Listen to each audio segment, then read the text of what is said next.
I still remember the exact moment I thought I had everything figured out.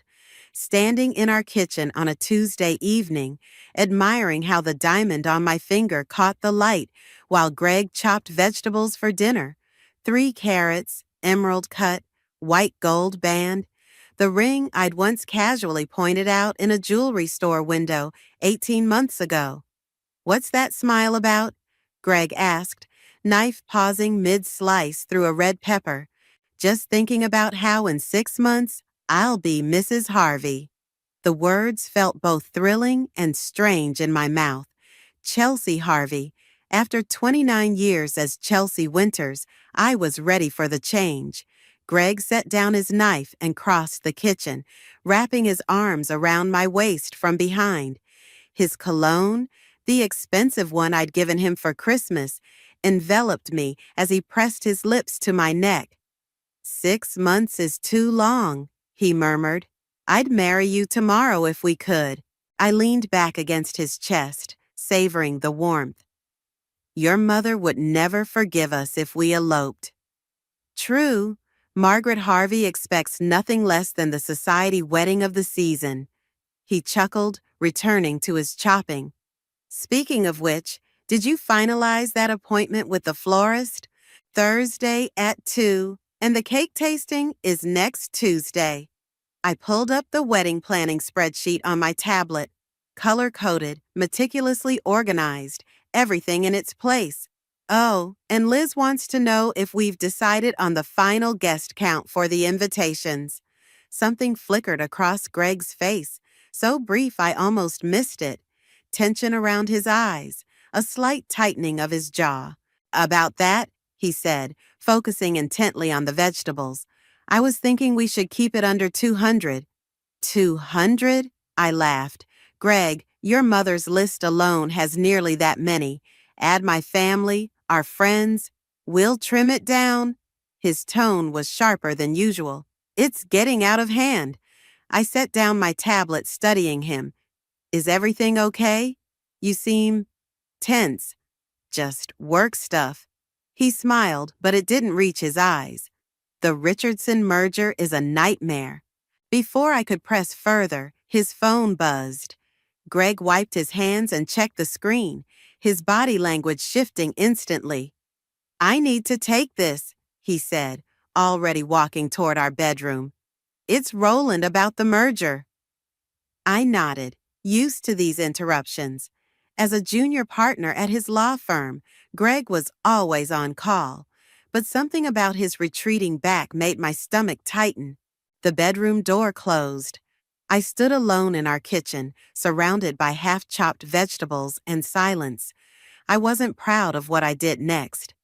I moved closer to the bedroom door, telling myself I just needed to know if I should continue dinner prep or if we'd be ordering in.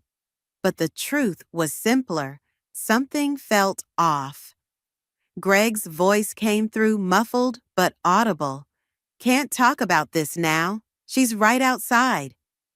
A pause. "No, she doesn't suspect anything. Just stick to the plan." My heart stuttered. "Plan? What plan?" "It's all set for June 15th. Yes, at the Westbrook." Another pause. "Look, I've got to go. I'll call you tomorrow." June 15th, our wedding date, at the Westbrook Hotel where we'd booked the ballroom 11 months ago. I hurried back to the counter before Greg emerged, pretending to study the tablet. My hands trembled slightly. "Sorry about that," he said, returning to the cutting board. "Roland's panicking about the presentation tomorrow." I nodded, not trusting my voice. Greg resumed chopping, humming under his breath like nothing had happened. That night, lying beside him in bed, I stared at the ceiling while his breathing deepened into sleep. I told myself I was being paranoid. Greg loved me. We were getting married in 6 months. Whatever that call was about, it had a reasonable explanation. But at 2:17 a.m., with Greg snoring softly beside me, I found myself scrolling through his recent texts with Roland. Nothing suspicious, just work talk and plans for a golf game next weekend. I was about to put his phone down when a text from Paisley appeared. Paisley Whitney, Greg's childhood friend, the gorgeous brunette who always hugged him a beat too long at parties. The woman who, despite my best efforts, made me feel like an outsider in conversations peppered with inside jokes and shared memories. Confirmed the thing we discussed. All good for the 15th. She'll never know. My finger hovered over the message. Opening it would mark it as read. Greg would know I'd snooped. I set the phone down, heart racing. She'll never know. The words echoed in my head as I stared at the ceiling, the diamond on my finger suddenly feeling heavy and cold. The next morning, I kissed Greg goodbye as he left for work, smiling like nothing was wrong, like I hadn't lain awake all night, like I wasn't planning to take a sick day and drive to Paisley's boutique downtown.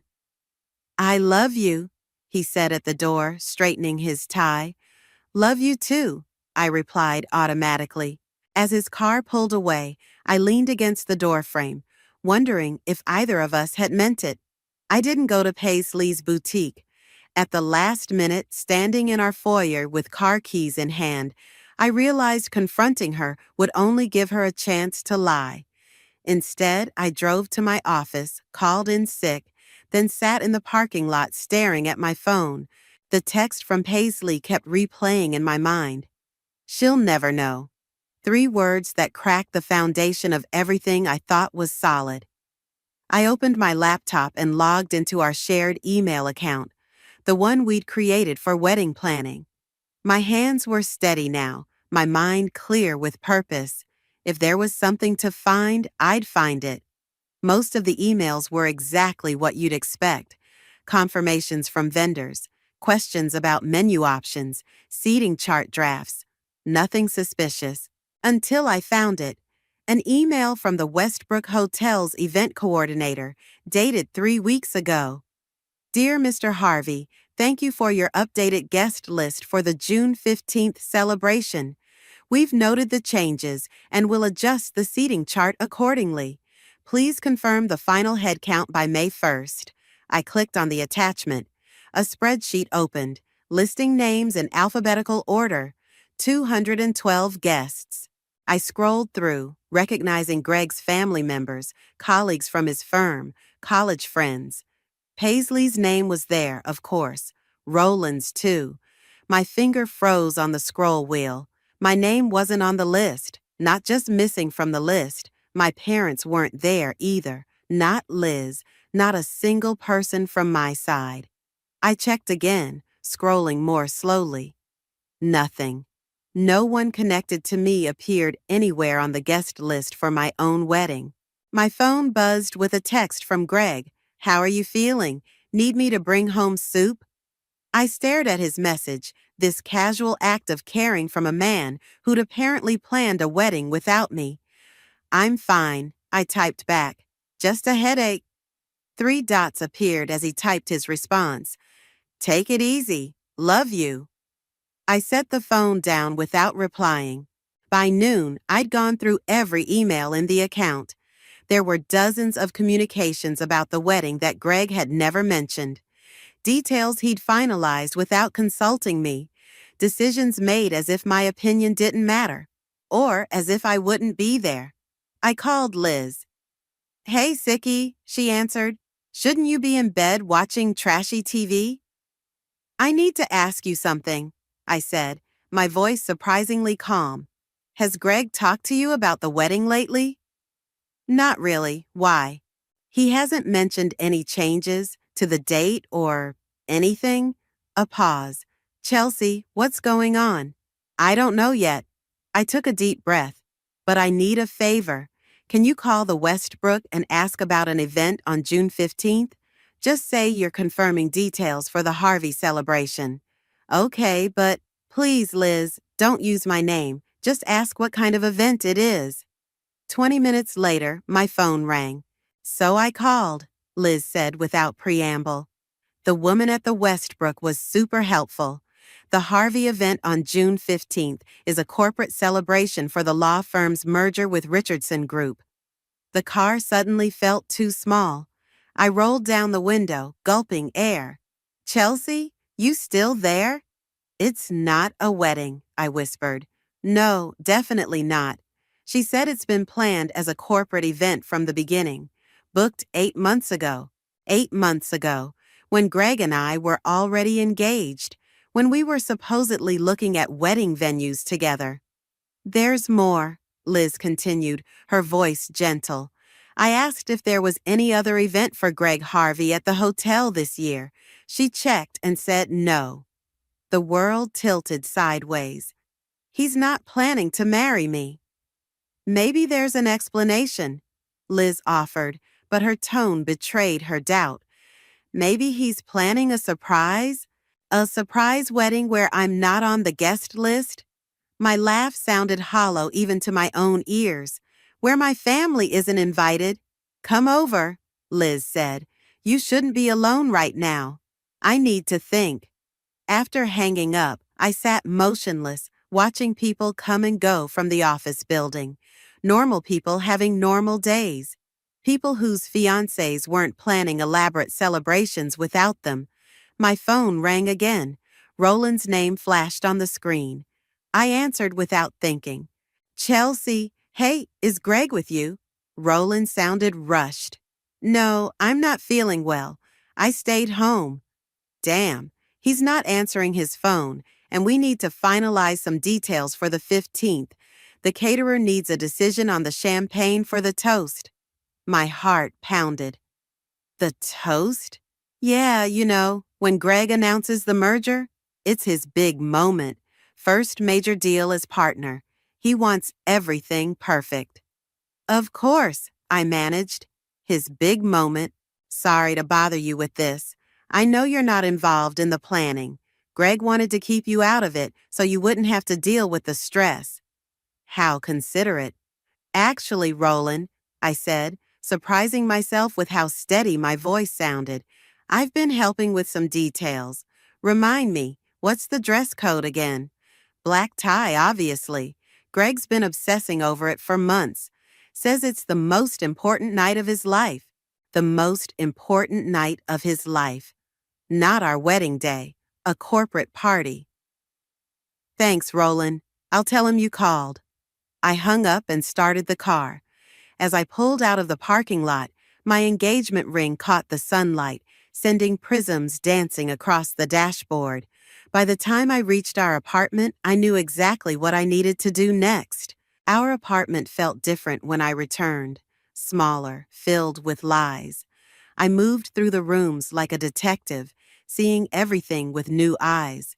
The framed photo of us in Cabo, Greg's arm around my waist, my face turned up to his in adoration. The wedding magazines stacked neatly on the coffee table, the save the date sample cards we'd been discussing just last week, props, all of it. I sat on our bed, the bed where we'd made love 2 nights ago, where he'd whispered plans for our future, and tried to make sense of it all. Why maintain this elaborate charade? Why propose, plan a fake wedding, build a life with me if he didn't want to marry me? The engagement ring felt like it was burning my finger. I twisted it off and held it up to the light. 3 carats of empty promises. My phone buzzed with a text from Greg. Meeting running late. Home by 7. Love you. I didn't respond. Instead, I opened my laptop and began searching through our photos from the past year. There were hundreds. Dinners, vacations, parties with friends. I studied Greg's face in each one, looking for signs I'd missed. Had he been faking it all along? Was anything real? In one photo from New Year's Eve, I noticed something I hadn't before. While I beamed at the camera, Greg was looking slightly to the side, at Paisley, who stood just out of frame in the next photo. I closed the laptop and did what I should have done hours ago. I called my mother. Chelsea, what a nice surprise, she answered, her voice instantly soothing. Mom, My voice cracked. I hadn't realized how close to breaking I was until I heard her voice. What's wrong, sweetheart? The whole story spilled out, the mysterious text, the guest list without my name, Roland's call about the corporate party. With each detail, my mother's silence grew heavier. I don't understand why he would do this, I finished, wiping tears from my cheeks. Oh, honey. Her voice was gentle but firm. You need to confront him. What if I'm wrong? What if there's an explanation? Then you'll hear it from him. But Chelsea, trust your instincts. They've always been good. After we hung up, I wandered into the kitchen and opened the refrigerator, staring blankly at its contents. On the top shelf sat a bottle of champagne, the expensive kind Greg liked. Saved for a special occasion, he'd said. Like celebrating a successful merger, perhaps. I grabbed the bottle and a glass, then settled on the couch. One glass turned into two as I waited, rehearsing what I would say when he walked through the door. At 6:45, my phone rang. Liz, I did something, she said without greeting. Don't be mad. My stomach dropped. What did you do? I called Krista Burns, our mutual friend who worked at Greg's law firm. Why would you? Because she knows things, Chelsea. She's at the firm every day. She hears things. I set down my glass. And? She's coming over to my place now. You should too. 20 minutes later, I was sitting in Liz's living room, facing Krista. Her expression was a mixture of pity and discomfort that made my skin crawl. Just tell me, I said. Krista twisted her hands in her lap. I didn't know how to tell you this. I thought maybe it wasn't my place. Tell me what? The merger celebration is real, she said slowly. But there's more to it. Greg's been seeing someone at the firm, Meredith, from corporate accounts. The room tilted slightly. Seeing someone, you mean? They've been together for about 4 months. Everyone at the office knows. 4 months, while he was planning our wedding, while he was sleeping in our bed. There's a rumor, Krista continued, her voice dropping, that he's going to announce their engagement at the party. After the merger announcement, the champagne churned in my stomach. He's going to propose to someone else at the party he told me was our wedding date. Liz moved to sit beside me, her arm around my shoulders. I'm so sorry, Chelsea. Does everyone know? I asked, my voice small. About me, I mean. Do they all know I'm being played for a fool? Krista looked away. Not everyone, but some people, yes. The humiliation burned worse than the betrayal. Strangers pitying me, laughing behind my back while I picked out flower arrangements and cake flavors. I need to go, I said suddenly, standing up. You can't confront him like this, Liz said, grabbing my arm. You're upset. You've been drinking. I'm not going to confront him. A strange calm settled over me. Not yet. Back in my car, I sat for a long moment before starting the engine. The engagement ring sat heavy in my pocket where I'd stuffed it earlier. 3 carats, emerald cut, white gold band. I drove to a small jewelry store downtown, one I knew stayed open late. The elderly appraiser examined the ring carefully, turning it under a special light. Beautiful piece, he said. May I ask why you're selling? It doesn't fit anymore, I replied. He named a price, less than I'd hoped, more than I'd feared. Enough. I'll take it, I said. Walking out with a check instead of a ring, I felt lighter, the first step towards something, though I wasn't sure what yet. My phone buzzed with a text from Greg. Just got home. Where are you? I typed back. With Liz, girl stuff. Don't wait up. Then I called Paisley. Chelsea? She sounded surprised. Is everything okay? Actually, no, I said, my voice steady. We need to talk. Tomorrow, about Greg. There was a long pause before she answered. I think you're right. It's time. I didn't go home that night. I couldn't face sleeping next to Greg, pretending everything was normal while my insides twisted with betrayal. Instead, I crashed on Liz's couch, staring at the ceiling until dawn broke through the blinds. You look like hell, Liz said, handing me coffee in her chipped girl boss mug. Thanks. I took a sip, wincing at the strength. Liz always made coffee that could strip paint. What's the plan with Paisley? I checked my phone. 3 missed calls from Greg. 6 texts ranging from concerned to irritated. Nothing from Paisley yet. I'm meeting her at Blackbird Cafe at 10. I set down the mug. I need to know how deep this goes, how long she's known. And then what? Liz perched on the arm of the couch. You confront Greg? I shook my head. Not yet. I need more information first. Information for what? The question hung between us. What exactly was I planning? To catch Greg in the act? To publicly humiliate him the way he'd humiliated me? I don't know, I admitted, but I'm done being the clueless fiancé. At 9:55, I walked into Blackbird Cafe. The familiar scent of coffee and pastries turned my stomach. Greg and I had spent countless Sunday mornings here, planning our future over croissants and lattes. Paisley was already seated in a corner booth, fidgeting with a sugar packet. She looked up when I approached, her expression guarded. Thanks for meeting me, I said, sliding into the seat across from her. I ordered you a vanilla latte, she said, pushing a steaming mug toward me. My usual order. Of course she knew it. How long have you known? I asked, skipping the small talk. Paisley's eyes dropped to the table. Known what? That Greg's been cheating on me, that our wedding is a sham, that he's planning to propose to someone else. Her head snapped up. Propose? To who? Meredith from his office. Paisley's face went through a series of emotions. Shock, confusion, then something like anger. That's not what he told me. What did he tell you?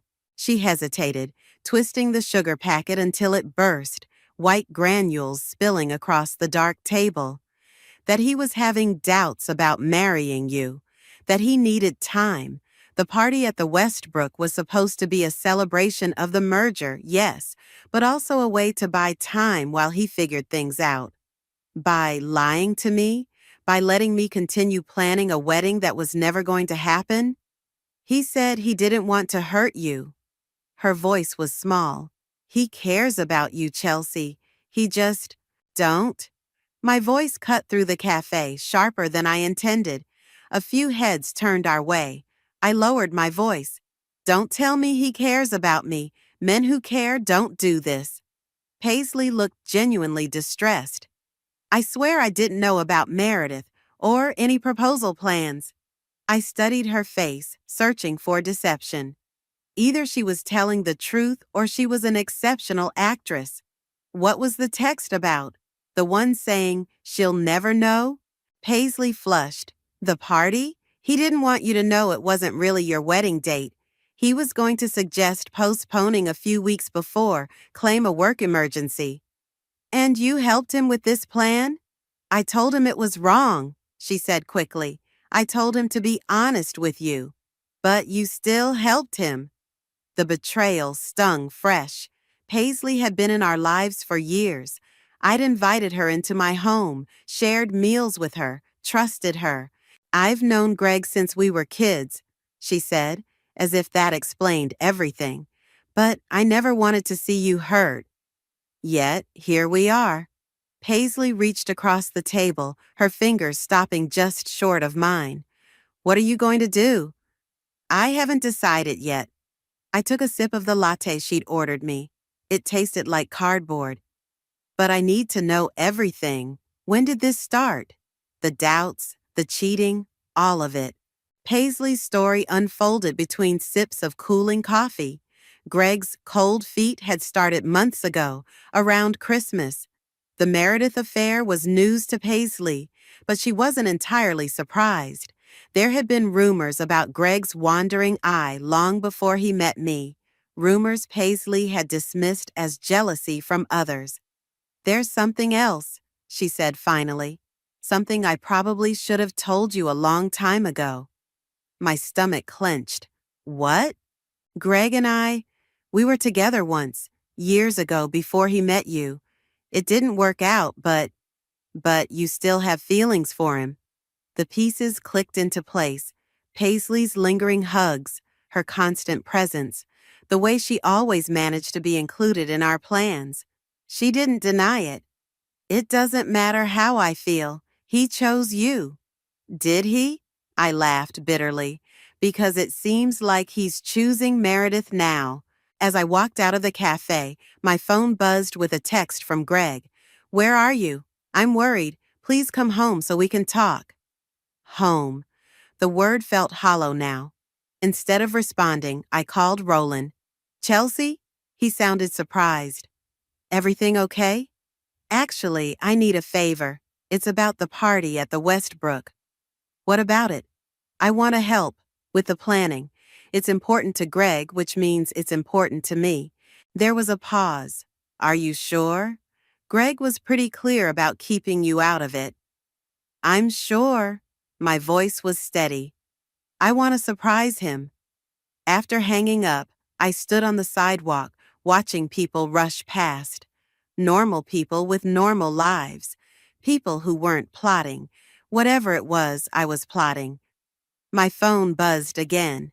A text from Liz. How did it go with Paisley? I typed back. I need your help with something. Something that might be a little crazy. Her response was immediate. I'm in. I finally went home that afternoon. The apartment was empty. Greg had left a note saying he had meetings all day. Perfect. I needed space to think, to plan. I sat cross-legged on our bed, laptop open, staring at the email Roland had forwarded, the complete planning details for the Westbrook event. Everything from the menu, filet mignon, Greg's favorite, to the seating chart, Meredith at the head table, right beside Greg, to the minute-by-minute schedule. 9:45 p.m., GH speech, plus special announcement. The special announcement made my stomach clench. I now knew exactly what it was. My phone buzzed with a text from Liz. Operation Karma is a go. What's next? I smiled despite everything. Liz had been my rock through this nightmare, ready to help me without question. I typed back, working on it. Meet me at your place at 7? As I closed my laptop, something caught my eye. The framed photo on our nightstand.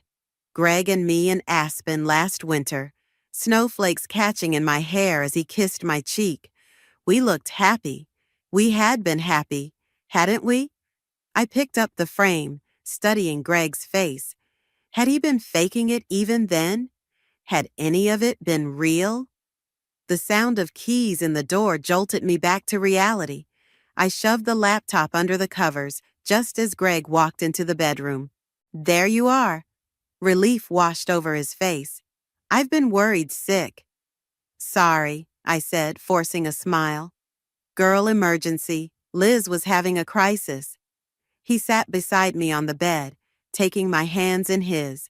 His touch, once comforting, now made my skin crawl. You could have called, he said, his thumb brushing over my knuckles. Then he frowned. Where's your ring? I'd forgotten about the ring. The ring I'd sold yesterday. I took it to be cleaned, I lied smoothly. It was looking a little dull. Greg nodded, seemingly satisfied. I missed you last night. I missed you too. The words tasted like ash. He leaned in to kiss me, and I let him, fighting the urge to pull away. His lips moved to my neck, his intentions clear. I can't, I said, pulling back. I'm not feeling well. That's part of why I stayed at Liz's. Concern creased his brow. What's wrong? Just a stomach ache. At least that wasn't a lie. My stomach had been in knots for days. Poor baby. He kissed my forehead. Get some rest. I need to head back to the office anyway. Big presentation tomorrow. After he left, I showered, scrubbing at my skin as if I could wash away his touch. Then I packed an overnight bag and headed to Liz's. She opened the door with a glass of wine in hand. You look like you need this more than I do. I took the glass and drained half of it in one gulp. That bad, huh? She led me to her living room, where Krista sat surrounded by papers. I've got everything you asked for, Krista said, handing me a folder. Guest list, schedule, security details. I flipped through the pages, my resolve strengthening with each detail. This is perfect. Chelsea, Krista said hesitantly, are you sure about this? It's not too late to just confront him privately. And let him spin more lies? I shook my head. He needs to face what he's done, publicly, the way he was planning to humiliate me publicly. I get that, but he's been living a double life, Krista, sleeping with Meredith while planning a wedding with me, letting me believe in a future that was never going to happen. My voice cracked. Do you know what that feels like? To realize your entire relationship was a lie? Krista looked away. No, I don't. I'm not just doing this for revenge, I continued, softer now. I'm doing it because he shouldn't get to walk away from this unscathed. He shouldn't get to be the good guy who everyone congratulates on his new engagement while I'm left picking up the pieces. Liz squeezed my shoulder. We're with you, whatever you need. We spent the next hour finalizing our plan. It was simple but effective. I would attend the party uninvited, wait for Greg's big announcement, and then make one of my own. What about after? Krista asked. Have you thought about that part? I hadn't. In my mind, the plan ended with Greg's public humiliation. I hadn't considered the aftermath, where I would go, what I would do. I'll figure it out, I said, but uncertainty crept in. Was I really ready to blow up my entire life? As if reading my thoughts, Liz said, You can stay with me as long as you need. We'll get through this together. My phone buzzed with a text from Greg. Working late, don't wait up. Love you. The casual love you made me want to scream. How many times had he sent the same text to Meredith? As I stared at the message, another text came through from Paisley. We need to talk again. There's something you should know before you do anything. I showed the text to Liz. What do you think? Could be a trap, she said. Maybe Greg suspects something and put her up to it. Or maybe she knows something important. I typed back to Paisley. When and where? Her response was immediate. Now, the park bench near the fountain. I grabbed my jacket. I have to go. Want me to come with you? Liz asked. No, I need to do this alone. The park was quiet at this hour, just a few joggers and dog walkers. Paisley sat alone on the bench, her face pale in the fading light. Thank you for coming, she said as I sat beside her. What's this about, Paisley? She took a deep breath. I lied to you earlier, about Greg and me. It wasn't years ago. We were together 6 months ago. The world tilted sideways. 6 months ago? We were already engaged then. Paisley nodded, tears welling in her eyes. It was just once. He said he was confused, having doubts. And Meredith? Started after me, as far as I know. She wiped at her eyes. I'm so sorry, Chelsea. I should have told you sooner. I sat in stunned silence, absorbing this new betrayal. Not just one affair, but 2, maybe more. Why are you telling me this now? I finally asked. Because whatever you're planning, you should know exactly who you're dealing with. Paisley met my eyes.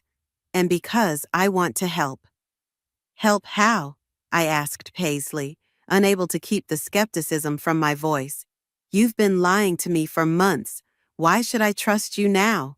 She flinched but held my gaze. Because I know things about Greg that could help you, and because I'm tired of being part of his games. The evening air felt suddenly colder. A jogger passed us, breath fogging in the twilight. What kind of things? Evidence, Paisley said. Texts, emails, things he said when he thought no one was keeping score. She pulled out her phone, scrolling to a conversation. Like this. I took the phone, my hand surprisingly steady. The texts were dated 3 weeks ago. Greg, Chelsea's talking about cake flavors again. Kill me. Paisley, just tell her the truth already, Greg. Not yet. Need to wait until after the merger announcement. Too much riding on this. Paisley, it's cruel to keep stringing her along, Greg. It's temporary. I'll break it off after the 15th. Clean slate with Meredith. I handed the phone back, a strange calm settling over me. You have more of these? Paisley nodded. Lots. He's been planning this for months, breaking up with you right after the party. He just didn't want the drama to interfere with his big moment. And Meredith knows about me? Yes.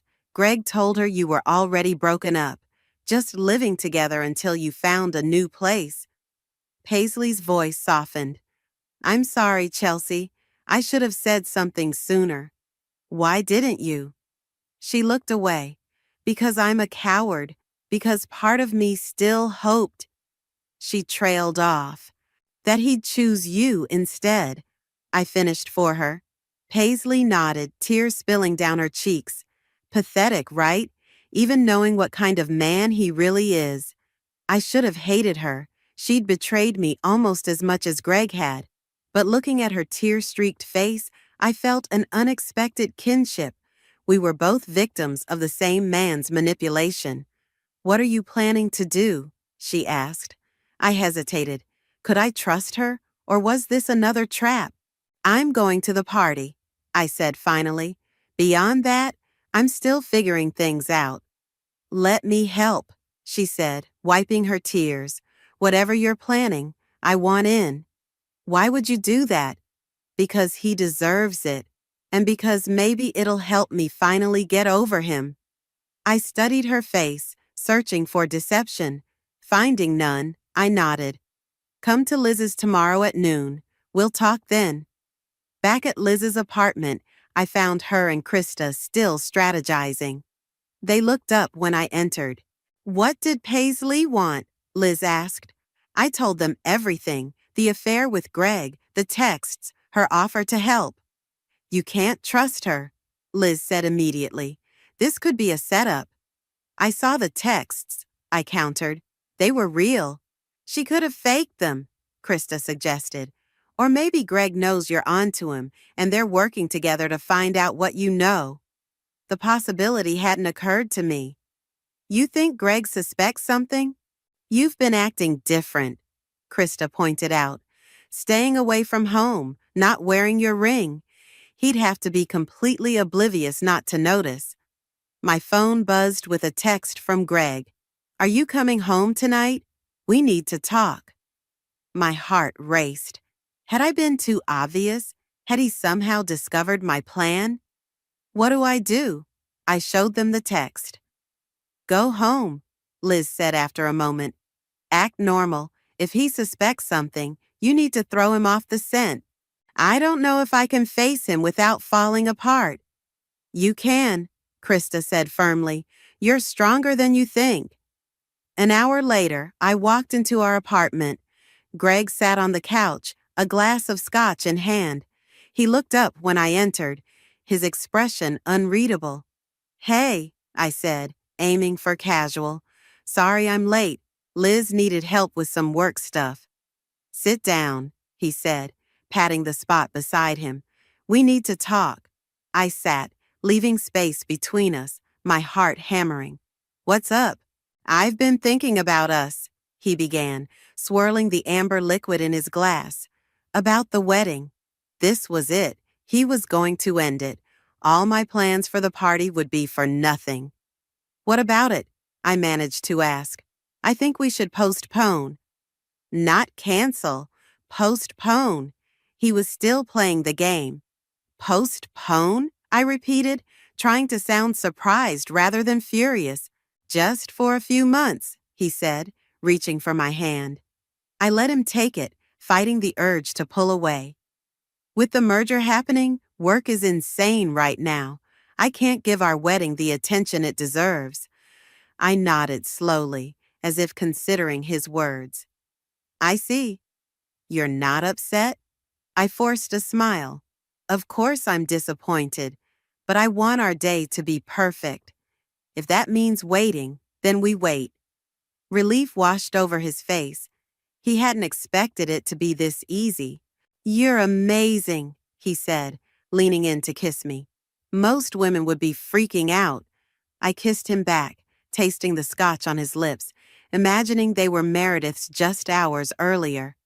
I'm not most women. No, you're not. He smiled, pulling me closer. That's why I love you. The lie hung between us, almost tangible in its audacity.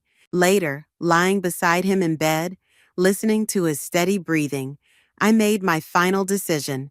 No more doubts, no more hesitation. Greg had made his choice, and now I was making mine. I slipped out of bed and texted Liz, I'm all in. Let's make him regret the day he ever thought he could play me.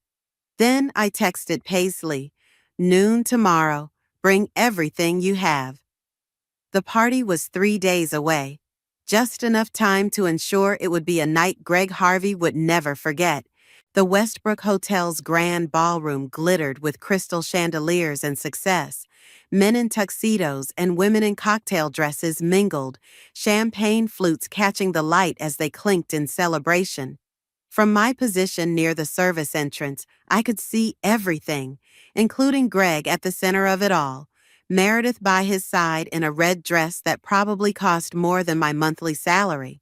Are you sure about this? Liz whispered beside me, adjusting the lapel of her borrowed catering uniform. We'd slipped in with the staff thanks to Krista's connection with the event coordinator. I've never been more sure of anything, I said, though my hands trembled slightly as I straightened my own uniform. The past 3 days had been a blur of planning and pretending, playing the understanding fiancé while secretly preparing for tonight. Greg had been so wrapped up in the merger that he barely noticed my distraction, my frequent absences. The missing engagement ring I claimed was still being cleaned. There's Paisley. Liz nodded toward the bar where Paisley stood in a sleek black dress, looking nervous but determined. She caught my eye and gave an almost imperceptible nod. Everything was set. It's almost time, I said, checking my watch. 9:30. 15 minutes until Greg's speech and his special announcement. Liz squeezed my arm. You don't have to go through with this. We could leave right now, and you could confront him privately tomorrow. For a moment, I wavered. Was I really going to do this? Publicly expose Greg and humiliate not just him, but myself? Everyone would know I'd been played for a fool. Then I saw him laugh at something Meredith said, his hand resting possessively on her lower back, the same way it had rested on mine countless times. The same practiced gesture, the same practiced smile. No, I said firmly, he doesn't get to walk away from this clean. At 9:40, Roland tapped a knife against his glass, calling for attention.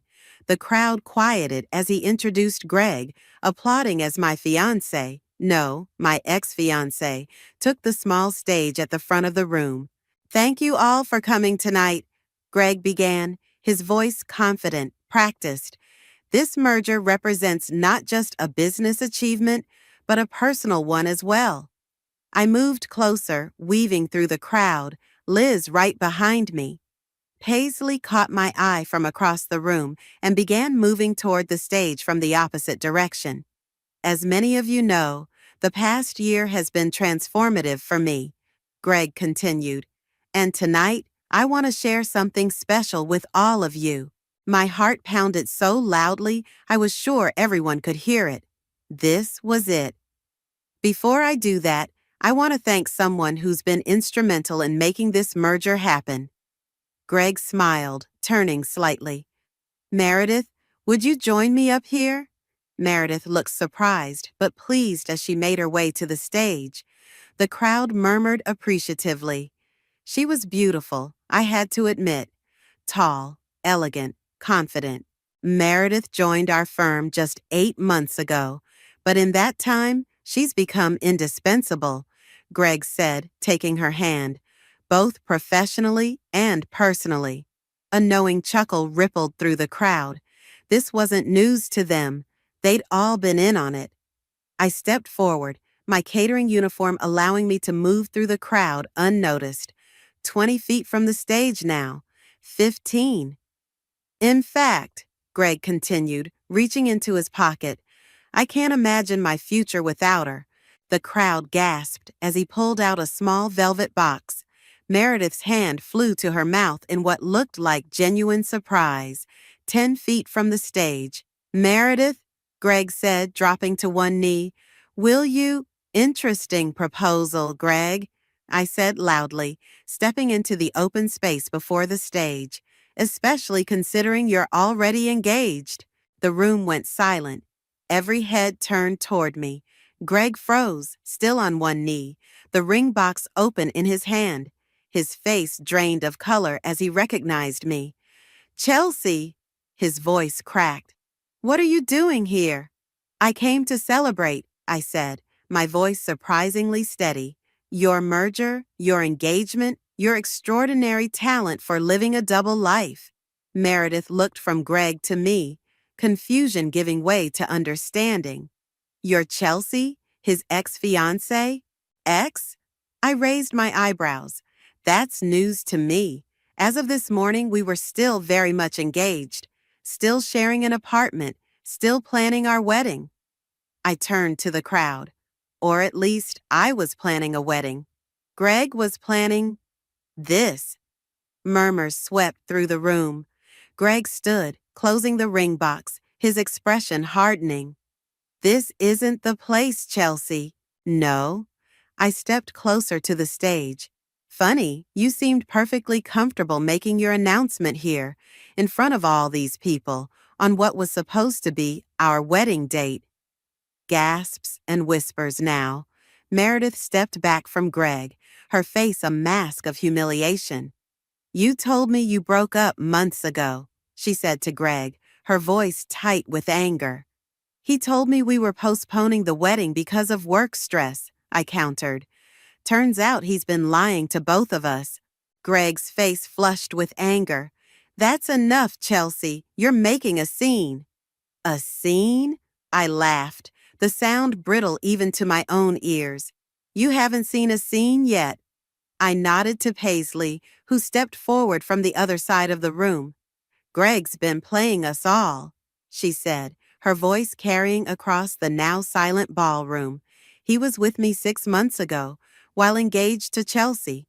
Then he moved on to Meredith, while still planning a wedding with Chelsea. Roland stepped forward, confusion on his face. Greg, what the hell is going on? Greg's composure cracked. This is ridiculous. You're all overreacting. I was going to end things with Chelsea after tonight. I just didn't want to deal with the drama before the merger. The drama, I repeated, my voice ice cold. That's what our 3-year relationship was to you? Drama to be managed? I turned to face the crowd, making eye contact with as many people as I could. I came here tonight not just to expose Greg, but to reclaim my dignity.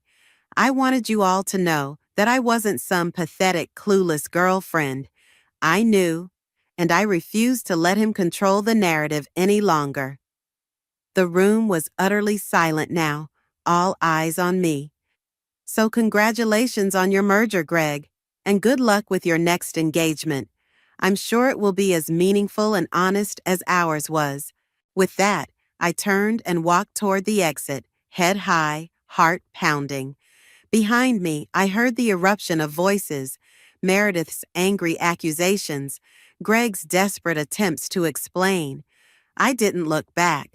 The night air hit my face as I pushed through the hotel's revolving doors, cool and clarifying after the stifling tension of the ballroom. My legs carried me across the marble-floored lobby and out to the fountain plaza, where water danced and sparkled under carefully positioned lights. I sat on the fountain's edge, suddenly aware of my racing heart, the adrenaline coursing through my veins. I'd done it. After days of planning, of pretending, of swallowing my rage, I'd finally exposed Greg for what he was. So why didn't I feel better? Chelsea! I looked up to see Liz hurrying toward me, still in her catering uniform, concern etched across her face. Are you okay? She asked, sitting beside me. I don't know, I admitted. I thought I'd feel triumphant. Instead, I just feel empty. You were amazing in there, she said. You should have seen Greg's face after you left. Meredith threw the ring at him and stormed out. Half the room followed her. The other half just stood there staring at him like he'd grown a second head. I should have felt satisfaction at that image. Instead, I felt a strange pang of sympathy. Not for Greg, never for Greg, but for the life I'd thought we had. The future I'd planned. All of it gone, exposed as a mirage. What happens now? I asked, more to myself than to Liz. Before she could answer, the hotel doors opened again.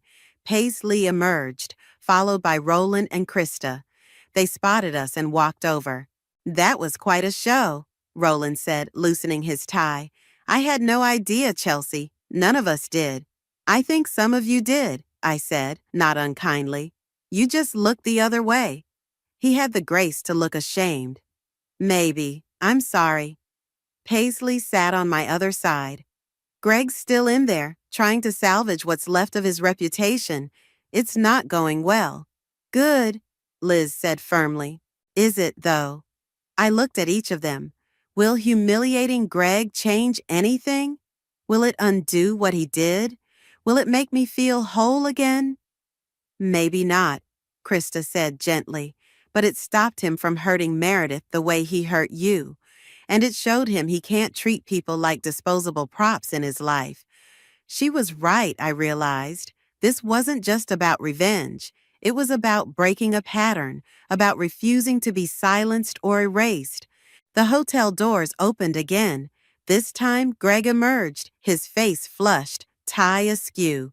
He spotted our group and hesitated before walking over, stopping a few feet away. Come to finish what you started? He asked, his voice tight with anger. I think you finished it yourself, I replied calmly. Long before tonight.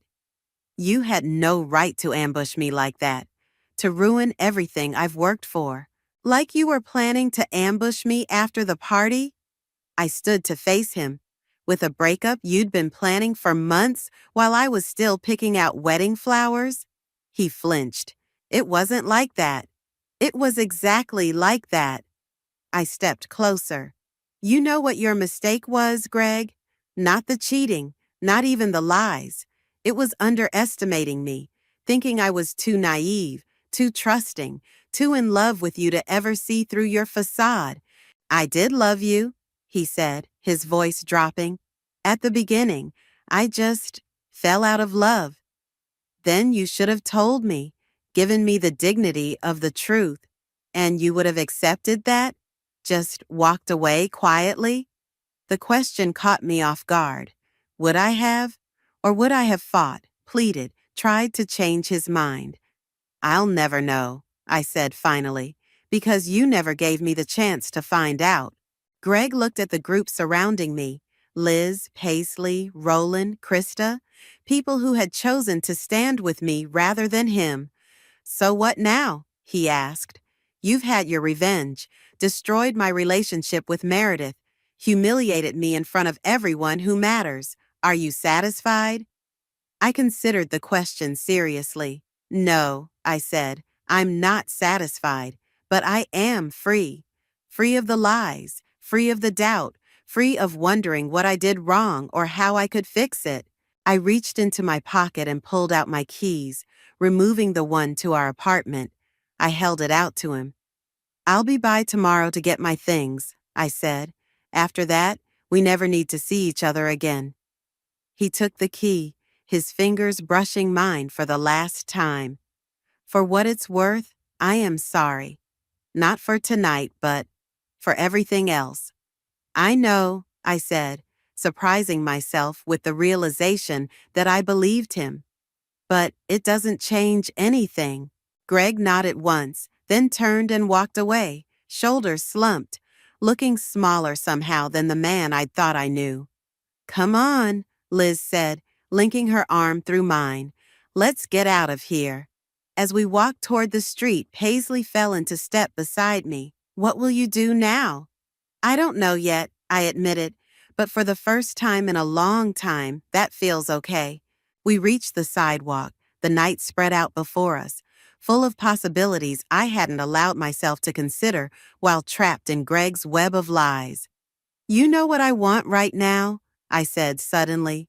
"Pancakes from that 24-hour diner on 7th.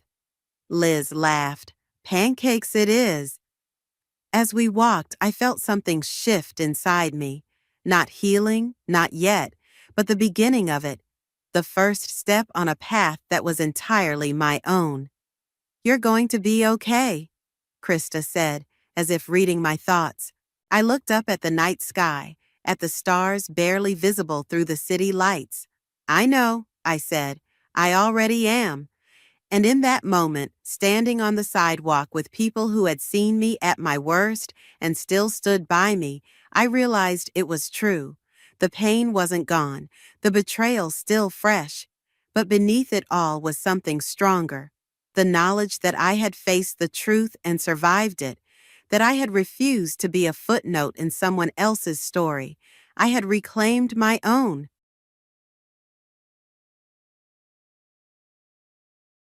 A marriage for her to consolidate her position within the company.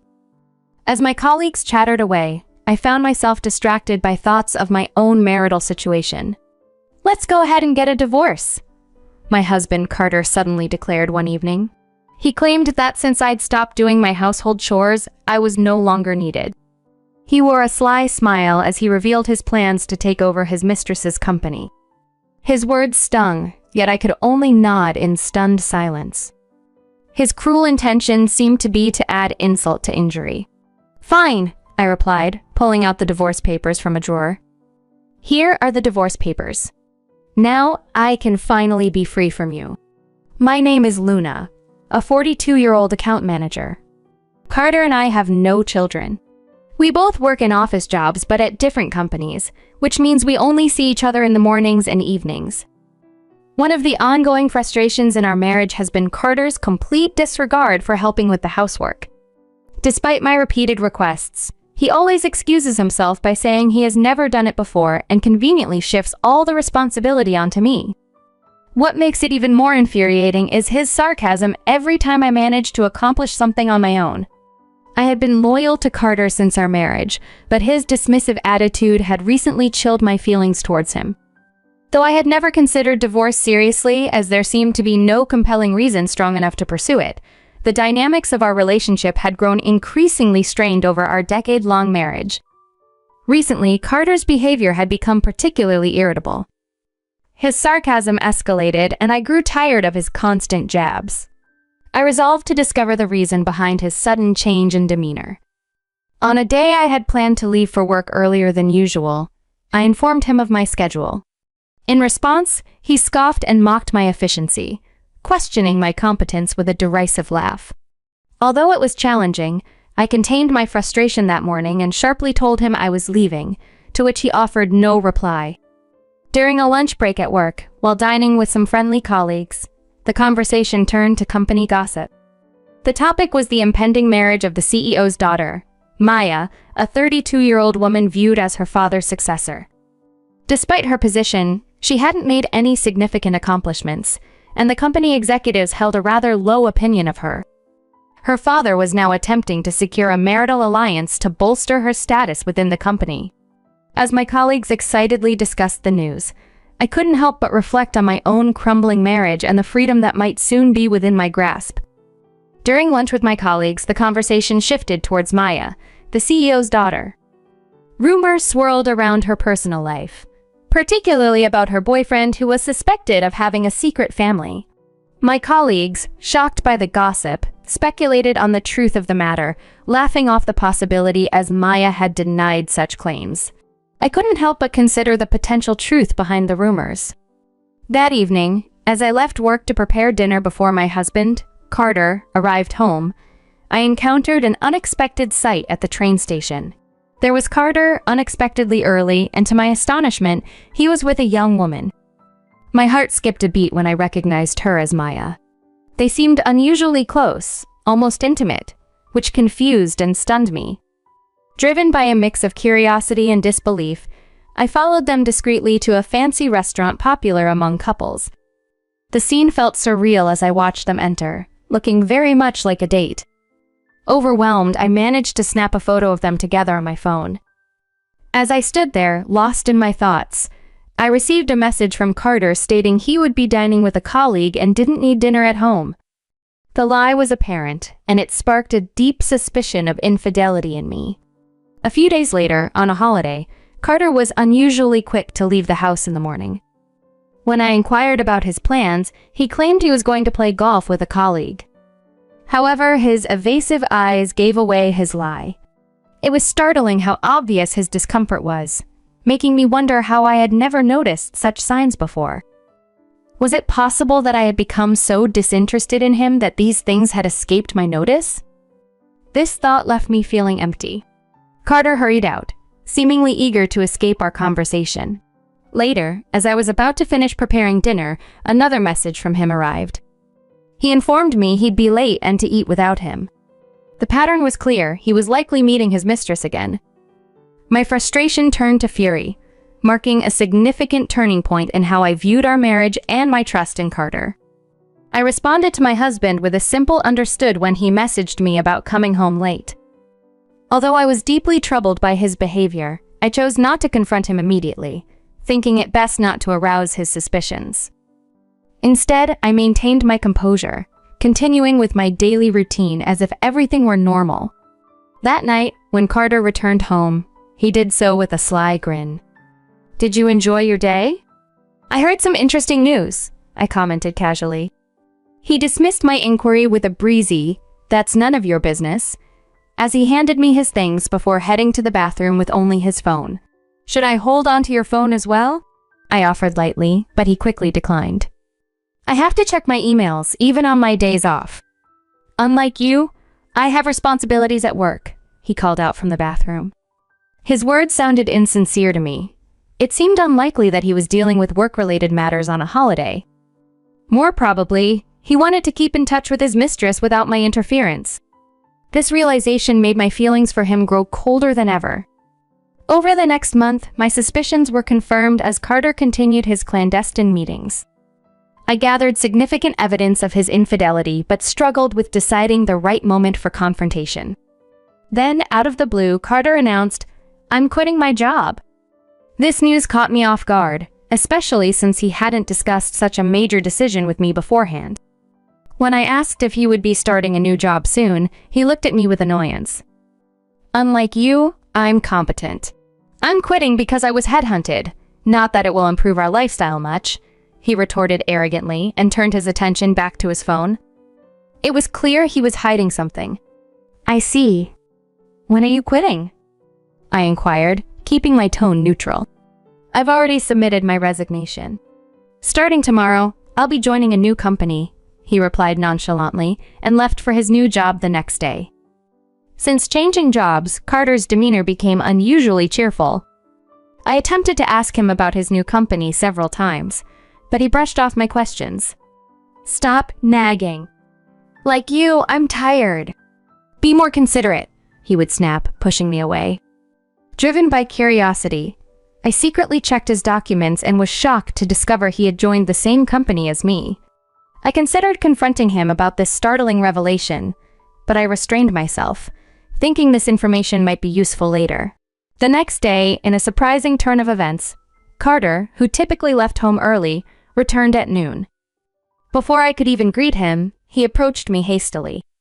"I beg you, please divorce me," he blurted out. His request stunned me, and as I processed his words, he gave a wide, enigmatic grin. I was left wondering what had prompted this sudden plea. Carter appeared almost jubilant, mistakenly assuming his news had unsettled me. With a brazen air, he announced, "I'm taking over my mistress's father's company, so I don't need you anymore."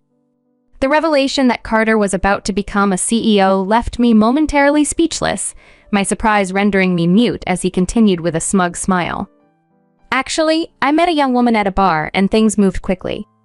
She introduced me to her father, who just happens to be the CEO of a well-known company, he boasted, clearly thrilled with himself. Her father took a liking to me and offered me the chance to take over his business. How could I pass up such an opportunity? His voice was charged with excitement, as if he were recounting some grand adventure. His total disregard for my feelings only fueled my anger, but he seemed oblivious, grinning without pause. Tomorrow, the CEO will introduce me as the new CEO at the company meeting. I'm so relieved to finally be able to break away from a woman who is merely aging, he taunted. And just so you know, I won't take no for an answer on the divorce. If you resist, I'll hire a lawyer and sue you. His audacity to threaten me, despite his infidelity, left me stunned and repulsed by his selfishness. Yet, this could be a strategic moment, I realized, barely concealing a smirk. Sure, here are the divorce papers, I said, pulling them from a drawer, my name already filled out, catching him off guard. Why the hell did you prepare these? Are you really okay with this? Carter stammered, confusion replacing his earlier confidence. Did you really think I wouldn't notice your affair? I challenged, tossing a few photos on the divorce papers as proof. While he was out with his mistress, I had hired a detective agency to gather evidence. I have all the evidence. You can pursue your CEO dreams, but I'll ensure we have a fair division of property, I stated firmly.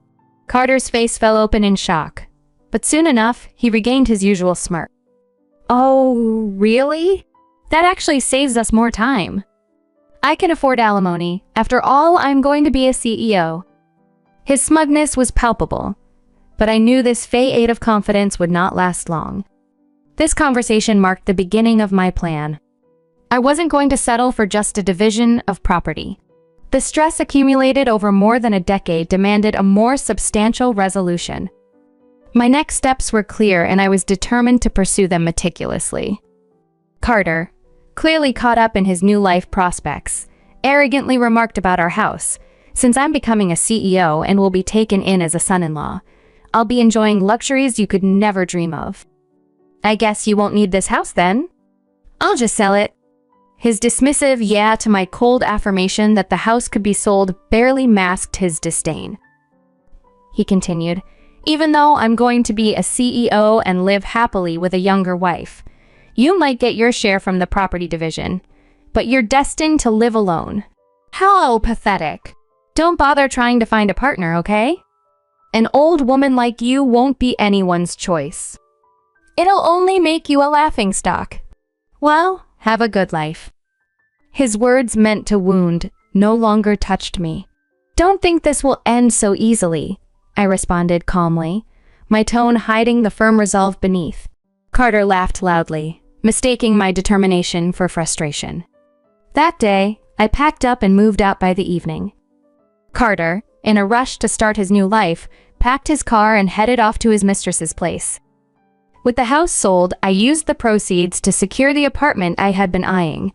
A few days later, I attended an important executive meeting. The CEO was set to announce his successor.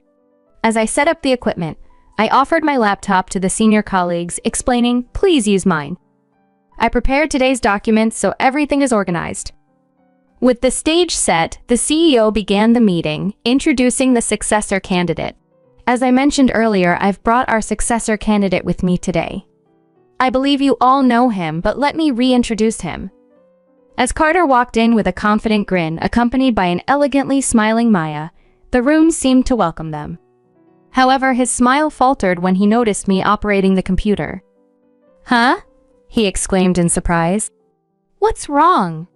Maya asked. It's nothing, he quickly recovered. Then turning to me, he said, could you display his information, please?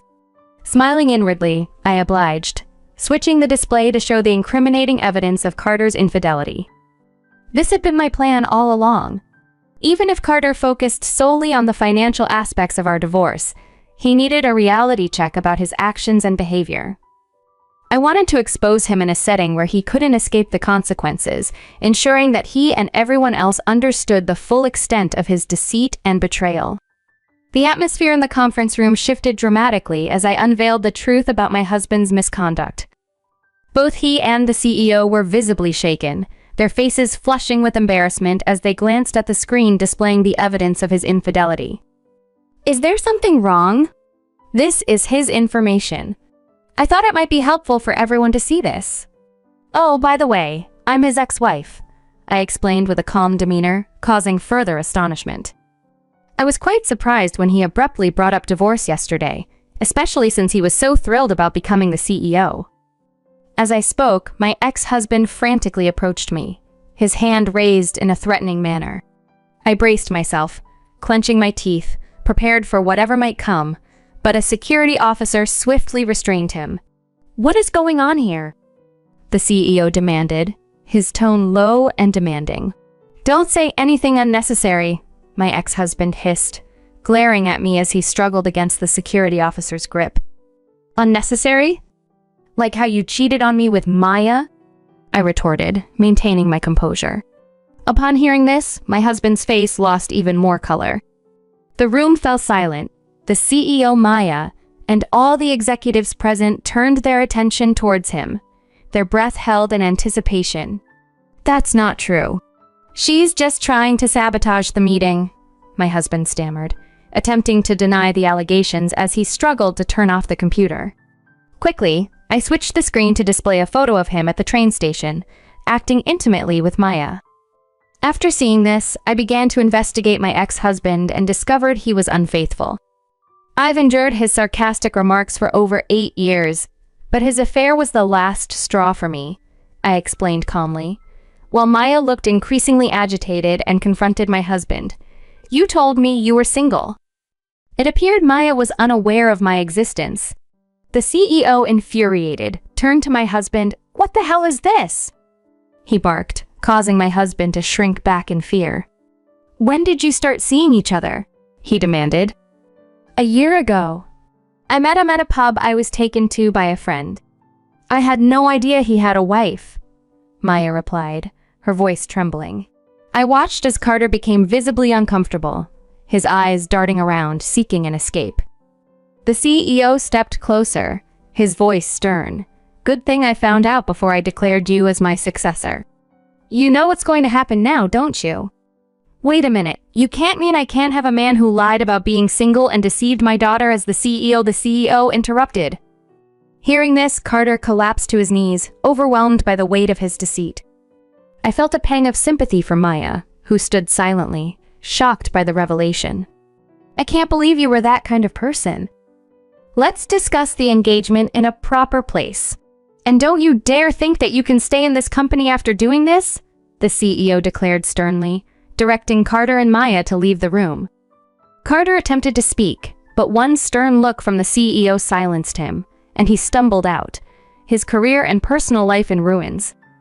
As I exited the conference room, a sense of renewal washed over me.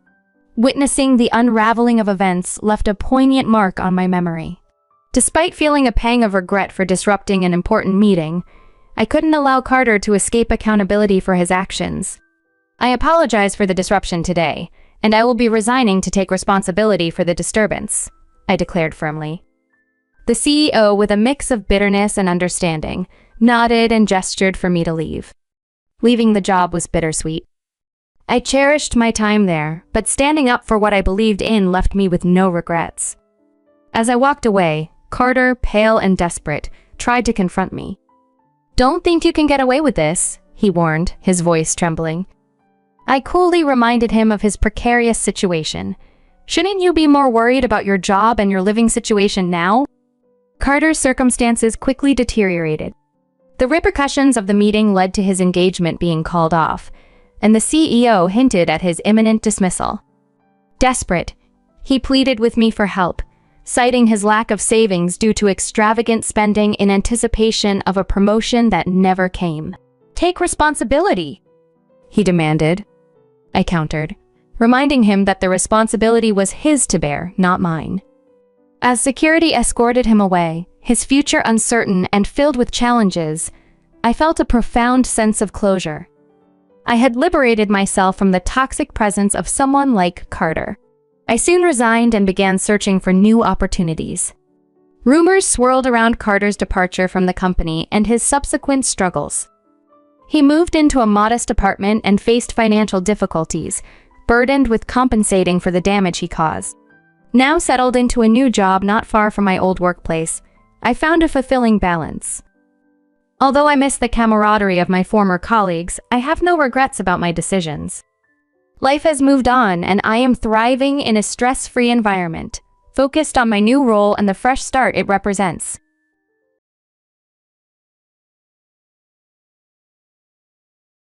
Haley, who is 27 years old, has been happily married to her husband, John, for 4 years. The couple enjoys a comfortable and pleasant relationship, cherishing each other's presence in a unique way.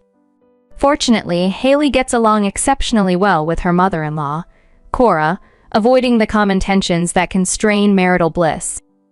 Cora lives by herself since the passing of her husband, Julian, 2 years ago due to illness. Initially, John had proposed they move in with Cora to keep her company after Julian's death. But Haley felt that living together might stress their relationship and compromise the good dynamics they had with Cora. Instead, they decided to buy a house close to Cora, allowing them to maintain their independence while still being supportive. They visit Cora every weekend, a routine that brings joy to everyone involved. Their marriage is stable, but one concern lingers for John's income. Both are employed full-time, however. Haley's job in a web developer not only pays significantly higher, but also recently included a promotion, further increasing her salary. In contrast, John's job at a smaller, underperforming company yields a lower income. Despite John's frugality and hard work, the disparity in their earnings sometimes makes Haley anxious about their future financial stability, especially with potential plans to start a family. One evening, Haley returned home earlier than usual. As she unlocked the door and stepped inside, she overheard John engaged in a phone conversation. Normally, she respects his privacy, but the tone of the conversation caught her attention. As I quietly slipped into the hallway, I overheard John's unsettling conversation. The words struck me like a cold breeze. "Don't worry, Haley doesn't know. I checked my savings, and there's a lot of money saved up now. It's going well with the person you introduced me to, Mom. Yeah, now I just have to decide when I'm going to ask her for a divorce." My heart sank with every word. Disbelief and confusion whirled within me. Savings? Divorce? What was John planning? And who was this mysterious person Mom had introduced him to? It seemed likely that the person on the other end of the call was Cora, his mother. But what could they possibly be scheming? My mind reeled from the shock, and I felt a numbing blankness take hold. I needed to clear my head. Silently, I left the house and found solace in a nearby cafe. As I sat there, sipping coffee, the gravity of John's words weighed heavily on me. Was he planning to leave me for another woman? What did he mean by mentioning savings? Considering John's modest income, it was puzzling. Was it possible he had been deceiving me about his finances all this time?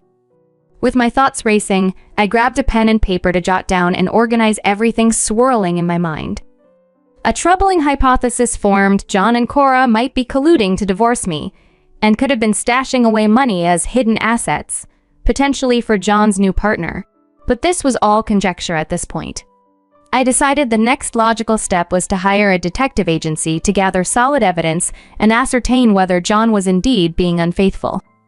When I returned home, John greeted me with his usual innocent smile and a cheerful welcome home. Despite his seemingly sincere demeanor, the gnawing suspicion made me see him in a new light. His integrity, which I had always taken for granted, now seemed questionable.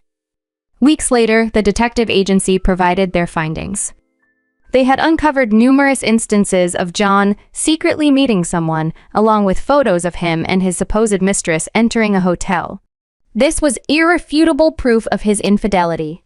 Further investigation revealed the hidden savings he had kept from me. This was not easy to uncover, especially since John's payslips showed little room for such savings. This led to another disturbing possibility. Had John been falsifying these payslips all along? The thought lingered uncomfortably. Could John, who I had always considered straightforward, albeit a bit naive, actually be capable of such deception? This revelation forced me to confront the harsh reality that appearances can indeed be deceiving. The possibility that the pay slips had been falsified loomed over me, and I suspected Cora might be involved. Determined to gather concrete proof, I continued to play my part. The usual weekend visit to Cora's was different this time. Her demeanor had shifted noticeably. She was not the warm person I remembered. As we settled in, Cora abruptly asked, "Haley, will you cook for us today? You know I always take care of the meals.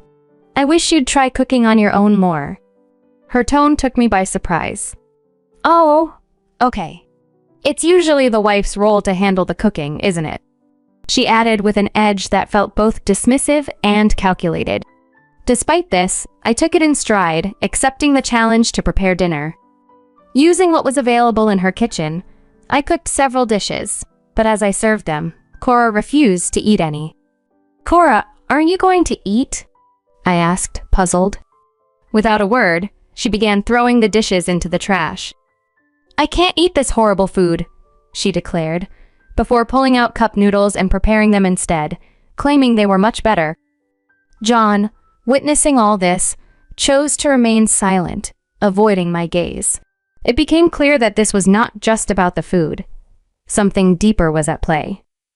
Cora's harsh words and actions seemed designed to provoke me, perhaps to push me toward asking for a divorce.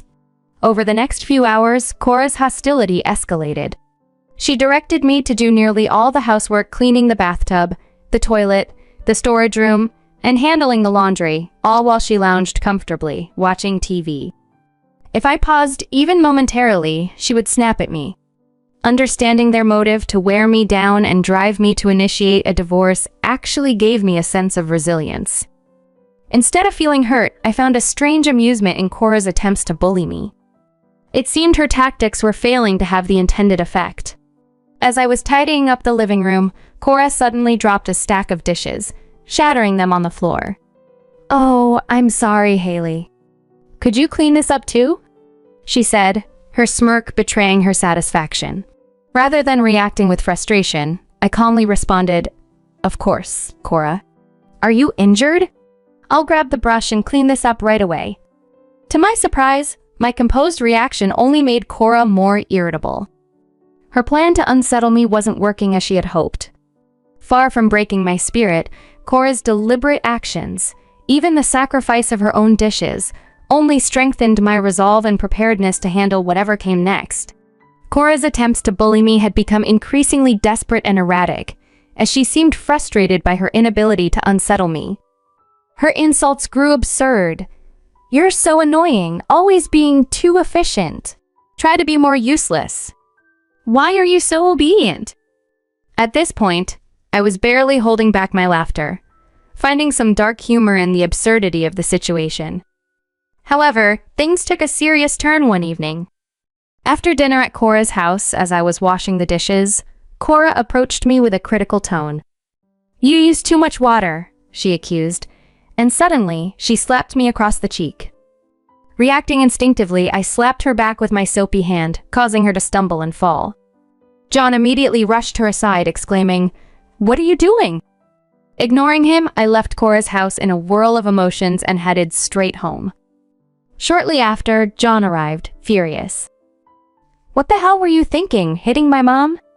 he demanded. "It was Cora who hit me first," I replied calmly. "That's because you did something wrong, right?" John countered, visibly upset. "How can you say that?" "She just lost her temper," I retorted, feeling the strain of the conversation. "I can't do this anymore," I declared, the weight of the ongoing conflict becoming too much. "Huh? I'm saying that I can't stay married to someone who defends violence," I explained. John, taken aback, finally said, "So you're saying that you want a divorce?" "That's right. I want a divorce," I affirmed. "Fine. Let's get a divorce," I said, reaching into the drawer to pull out pre-prepared divorce papers. "What?" You already have the divorce papers ready? John was stunned. I knew this was going to happen eventually, I stated calmly. But more importantly, if we're going to discuss the divorce, can you have Cora come over here too? What? Why? Mom has nothing to do with this. The reason for the divorce is because I hit Cora, right? Besides, if we're getting a divorce, we should inform her properly, I argued.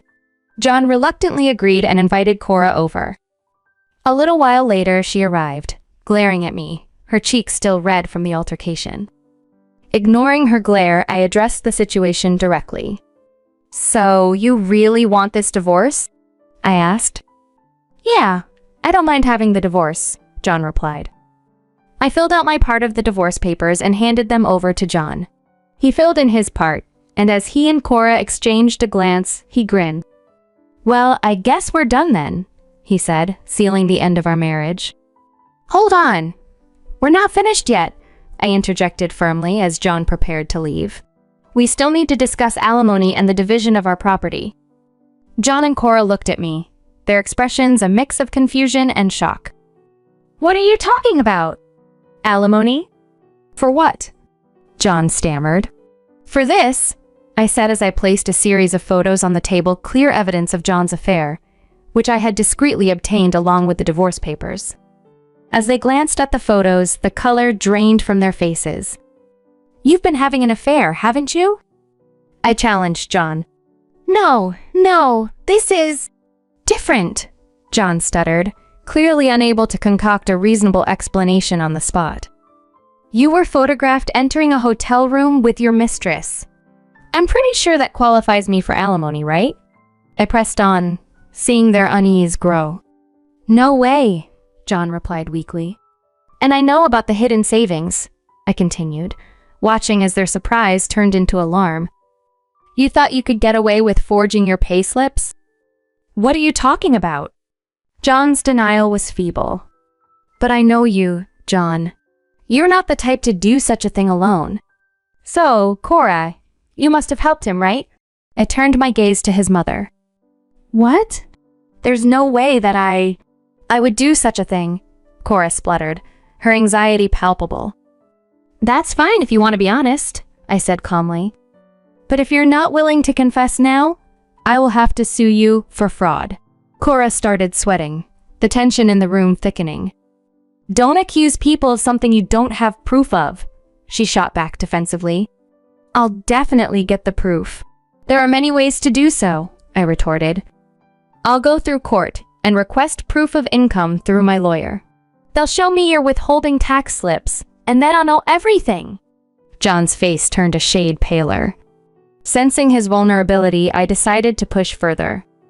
If you try to hide it, you'll be sued for all the damages, and you'll have to pay more than just your share of the property. Is that okay with you? Faced with the undeniable evidence and the threat of legal repercussions, John finally cracked. He confessed that Cora had indeed helped him falsify his payslips and that he had been stashing away money in his personal account. When I asked him why he would do such a thing, his response was shocking. John had always felt emasculated by my higher income. After discussing his insecurities with Cora, she had apparently advised him to divorce me, viewing our financial disparity as insurmountable. This revelation laid bare the deep-seated issues that had been simmering beneath the surface of our marriage, prompting a reevaluation of everything I had believed about our relationship. Given that I earned more, Cora had advised John to let me cover a larger share of his living expenses for a while. Behind my back, he was to secretly save money. Their plan was that once he had accumulated enough, John and I would divorce. It seemed that Cora harbored resentment towards me because I had previously refused to live with her, and she saw this scheme as a way to undermine me. Realizing they were playing the victim while actively plotting against me, I decided that there was no room for kindness. I promptly hired a lawyer, demanding alimony from John and compensation from his mistress. I also pressed for the disclosure of John's hidden savings and managed to secure a significant portion for myself. Moreover, John had to pay me half the value of our house in exchange for my departure. The fallout for John was severe. After paying me, his savings were depleted. Adding to his woes, his mistress, who was unaware of the financial implications, became furious about the unexpected alimony payments and left him. Taking advice from Cora had backfired spectacularly. Ruining the mother-son relationship, John stopped visiting Cora's home altogether. In a move to expose their deceit, I shared the story with their neighbors, leading them to view Cora unfavorably. As a result, she became socially isolated. I also reported John's affair to his workplace. Given that it was a small company, the scandal was particularly damaging, and John faced ostracism from his colleagues. It felt justifiably satisfying to see them face the consequences of their actions. Meanwhile, I embraced my new single life with enthusiasm. I purchased a luxurious tower condo, reveling in the comfort and space it offered. Recently, I even started a new relationship. My days are now filled with comfort and new beginnings, a stark contrast to the deceit I left behind.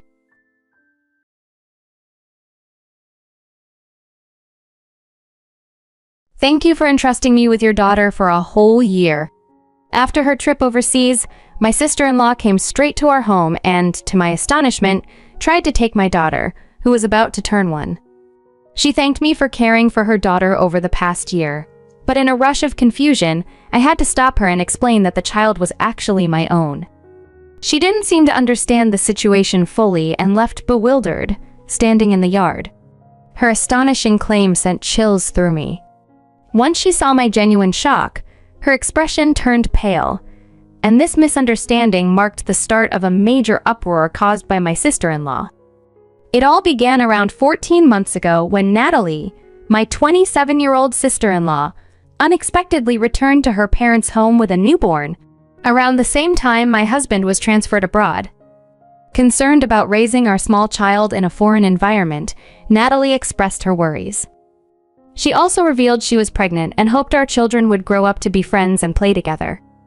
Natalie was very outgoing and communicated with me effortlessly, despite me being 3 years her senior. This made me hopeful that we could have a good relationship. After my child was born, we settled in a separate house while Natalie lived with her parents nearby. I thought this proximity meant we could easily get along and frequently meet. However, I soon realized my optimism was misplaced. After moving back with her parents, Natalie's true nature began to emerge. "Anna, I'm in a bind and can't look after my baby today. Can you help?" she asked one day, claiming her father had injured his back. I agreed to help out of sympathy, but this soon turned into a regular pattern, with Natalie frequently finding excuses to leave her child with me. This wasn't the only issue. One day, she again asked me to care for her child. "Natalie, you're not being honest with me, are you?" I confronted her. Her over-the-top reaction made me sigh. "Do you think I'm clueless? Your father has never had back problems in his life." "I don't remember," she claimed, seemingly unable to keep track of her own fabrications. But that wasn't the end of it. "A neighbor mentioned seeing you out in town today," I pointed out. "Who snitched on me?" Natalie retorted, clearly agitated. "No, I mean, it must have been someone who looks like me." "Who do you believe? That old lady or your own sister-in-law?" Despite her desperate attempt to sway me, I was unmoved by her poor acting. "You need to start taking responsibility for your own child." "I can't keep doing this for you," I firmly told her. "Why are you being so mean?" Natalie responded, throwing a tantrum like a child. But her outburst quickly shifted as a new idea struck her. "Fine, I'll make you want to take care of my child on your own." "What do you mean?" I asked. But she just smirked, picked up her baby, and left our house. Feeling uneasy, I reached out to my husband and his parents for advice about Natalie, but it was like talking to a wall. She showed no signs of remorse or understanding. Later, Natalie's plan became apparent. One afternoon, as I was resting on the couch with my pregnant belly, I heard a baby crying. It sounded very close. Just as I was wondering about the noise, my phone rang. "Hello, this is Anna." "Hey, Anna. Please take care of my child." Natalie's voice came through cheerfully. "Didn't I tell you last time that I won't be helping you anymore?" I responded, irritated. "It's too late." I already left my child at your doorstep a while ago. She laughed, as if amused by my predicament. Shocked, I rushed to the door and found a baby crying on my doorstep. Natalie, what are you thinking? Well, you were being mean, so I had no choice. She replied gleefully, as if she had just pulled a successful prank. I told you I'd make you want to take care of my child. You wouldn't just leave a baby on the doorstep, right? Stop joking. Where are you now? I demanded. Guess. Though I suppose it's hard for you to go out since you're pregnant. She laughed again and hung up abruptly. My attempts to call her back were futile. Her phone was turned off. Despite my protests, when she finally returned in the evening, my words fell on deaf ears. This scenario repeated several times until I reluctantly began to check the doorstep and take in the baby whenever Natalie called.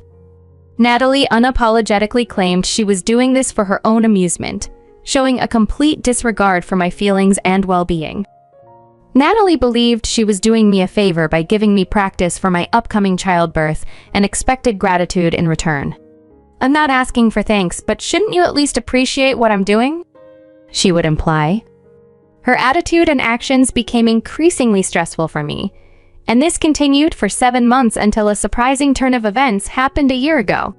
Natalie left a note saying going abroad for a bit and then disappeared without further explanation.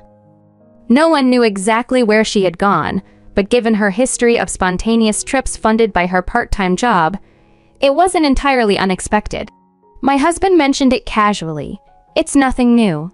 She probably went to see her husband since he was transferred overseas. We assumed she had taken her baby to meet its father. Amid our own family challenges, we seldom spoke of Natalie. Shortly before her disappearance, I went into labor 3 weeks early and was rushed to the hospital, unprepared for the sudden arrival of our beloved daughter. Amid the chaos of an unexpected delivery and adjusting to new parenthood, any conversation about Natalie slowly faded from our daily concerns. A year had passed since her departure, and just as my daughter's first birthday was approaching, our peaceful life was suddenly disrupted. I'm back. Natalie's familiar voice rang out from the unlocked front door. Natalie, you're back from overseas? I managed, but she brushed past my words, heading straight toward my daughter. Thanks for taking care of my daughter for a year, she said, then abruptly attempted to take my child from me. Hey, what are you doing with my child? I exclaimed, quickly pulling her back. Natalie looked confused and retorted, Come on, just because you've had her for a year doesn't mean you get to act all motherly. This child is genuinely my daughter. Both of us were perplexed. Natalie, didn't you take your own child with you overseas? I asked. What are you talking about? I left her in your yard, she replied, making the situation even more baffling. It seemed our conversation was completely misaligned, but I sensed that something terrible might have happened. You said you left a child for a year when you went abroad? You left her in my yard? I questioned, trying to piece together the alarming scenario. That's what I've been saying. At that time, I had just given birth to this child and was hospitalized due to poor health. I really don't know where your child is now, I explained. Shocked by the revelation, Natalie's face turned pale as she stuttered in disbelief. This was serious, and it was clear what we needed to do next. We need to call the police, I suggested, realizing the gravity of the misunderstanding and the potential danger it posed. As I reached for my phone, Natalie grabbed my arm, her hands trembling. Wait, please don't call the police. But how can we not? This is serious, I responded, clearly conflicted. Please, I'll be in huge trouble if you do, she pleaded, her voice filled with terror. Sensing the gravity of the situation, I decided to first inform our family. I called our in-laws and my husband to explain what was happening. However, when I turned around after ending the call, Natalie had vanished. I couldn't believe she had run away the moment I looked away. My frustration with her irresponsible behavior intensified. After receiving my call, my husband and in-laws quickly gathered at our house. My husband revealed that there had indeed been a baby left in our yard while I was giving birth and hospitalized. He had minimal interaction with Natalie's child and, assuming she had taken the baby with her abroad, had contacted the police to care for the unknown infant. With all our focus on our newborn, this incident had completely slipped our minds. By the time Natalie returned, her child would have been about 1.5 years old, and it's likely she mistook my child for her own due to their close ages. After consulting with the police, we were relieved to learn the baby was safely placed in an orphanage. I decided to leave the care of Natalie's child to my husband and in-laws. More concerning was Natalie's unusual level of panic. It seemed there was more to her story than met the eye. My intuition proved correct when I decided to take decisive action, realizing it was time to teach Natalie a lesson. I had a trump card against Natalie that I hadn't been sure I'd ever use, but there was no need to hesitate now. A week later, with everything prepared, I called Natalie. After several rings, she hesitantly answered. "Natalie, your child has been found. You can relax now. Come back home," I said, baiting her. Believing my words, Natalie arrived casually at our house and rang the doorbell. "Phew, I was so worried. Glad she's been found," she laughed carelessly as she entered our living room. However, she was met by an unexpected sight. "What the? Asher and Joseph, why are you guys here?" On the sofa sat Natalie's husband, or rather, her ex-husband, Asher, and on the floor was her affair partner, Joseph. Asher frowned deeply at his ex-wife, glaring at her while Joseph looked on with a pitiable face, as if he was about to cry. Realizing the gravity of the situation, Natalie turned to make her escape from our house. But my father-in-law, a large man, was standing guard at the entrance, effectively blocking her way out. Consequently, Natalie ended up sitting on the floor next to her affair partner, Joseph, as they awaited the unfolding of events. As Natalie defiantly puffed out her cheeks, Asher, her ex-husband, gave her a cold look. "If you can't even take care of the child, then you should give up custody and return the child support payments," he declared firmly. I had contacted Asher earlier, and he revealed a shocking truth. Everything Natalie had told us about him being transferred overseas was completely false. They had divorced due to her infidelity. Despite this, Natalie had managed to secure custody of their child and had been receiving substantial child support payments from Asher. This was why Natalie was so desperate to stop me from calling the police. She feared the consequences if it was discovered that she wasn't actually caring for their child. "Anna, you have to help me. I can't pay back the child support," Natalie pleaded, her voice tinged with desperation. "But you made me take care of the baby, didn't you?" "There's no escaping that," I responded, my patience wearing thin. "Don't make stuff up." "Where's your proof?" she screamed hysterically. Calmly, I showed her the footage from my phone. It captured Natalie leaving the baby at our doorstep and walking away. "When did you take this?" she gasped. "Since you started leaving your child on my doorstep, I installed a security camera for safety. It would be terrible if something happened to the baby," I explained. This footage was my trump card, recorded in anticipation of a moment like this, though I had hoped never to use it. "This footage proves you haven't been fulfilling your parental duties. Wouldn't the child be happier being raised by Asher?" I pointed out. Natalie, biting her lip and growling lowly, suddenly clung to Joseph, who was sitting next to her, bursting into tears. "Help me, Joseph! Everyone's bullying me," she wailed. However, Joseph, who seemed to have only considered Natalie a casual fling, gently pushed her away. "Well, I have another family," he said dismissively. "You're betraying me too? Who do you think paid for our around-the-world cruise? So the child support went on a splurge around the world, huh?" Natalie covered her mouth in shock as the realization of her slip-up dawned on her. "So when you said you were going abroad for a year, you were actually on a world cruise with your lover, using up the child support? And now you can't pay Asher back," I clarified, the pieces falling into place. "Yeah, so what? Is that so bad?" Natalie asked defiantly.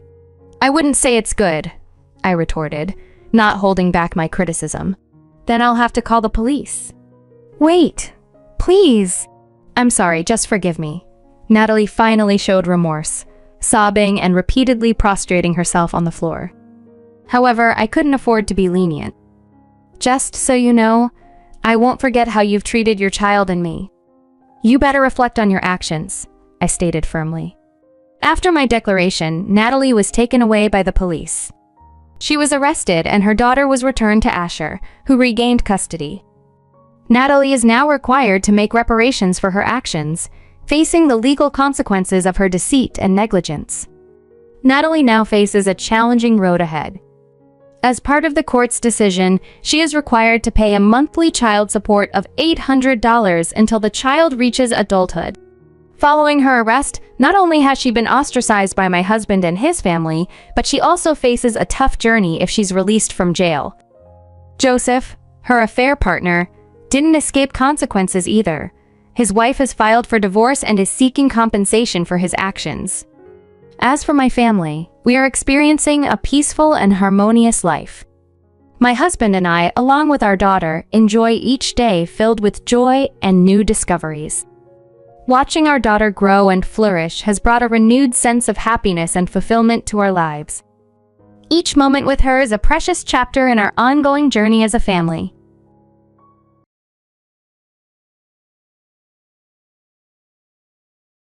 I'm Madison, and I'm celebrating my 30th birthday this year. After finishing college, I landed a position at a prominent company known to virtually everyone. This company offered attractive starting salaries, but the compensation came with its demands. I frequently traveled for work and often found myself working overtime and during holidays. It was challenging, but I found the role fulfilling. By the time I was 30, I had climbed the ranks to become the head of my chief financial officer, an achievement not commonly seen among women in my field. 4 years ago, I married Mason, who I met through a mutual friend. Initially, I was not keen on dating, but my friend, concerned about my well-being, introduced us. I had never planned on marrying, content with the idea of remaining single.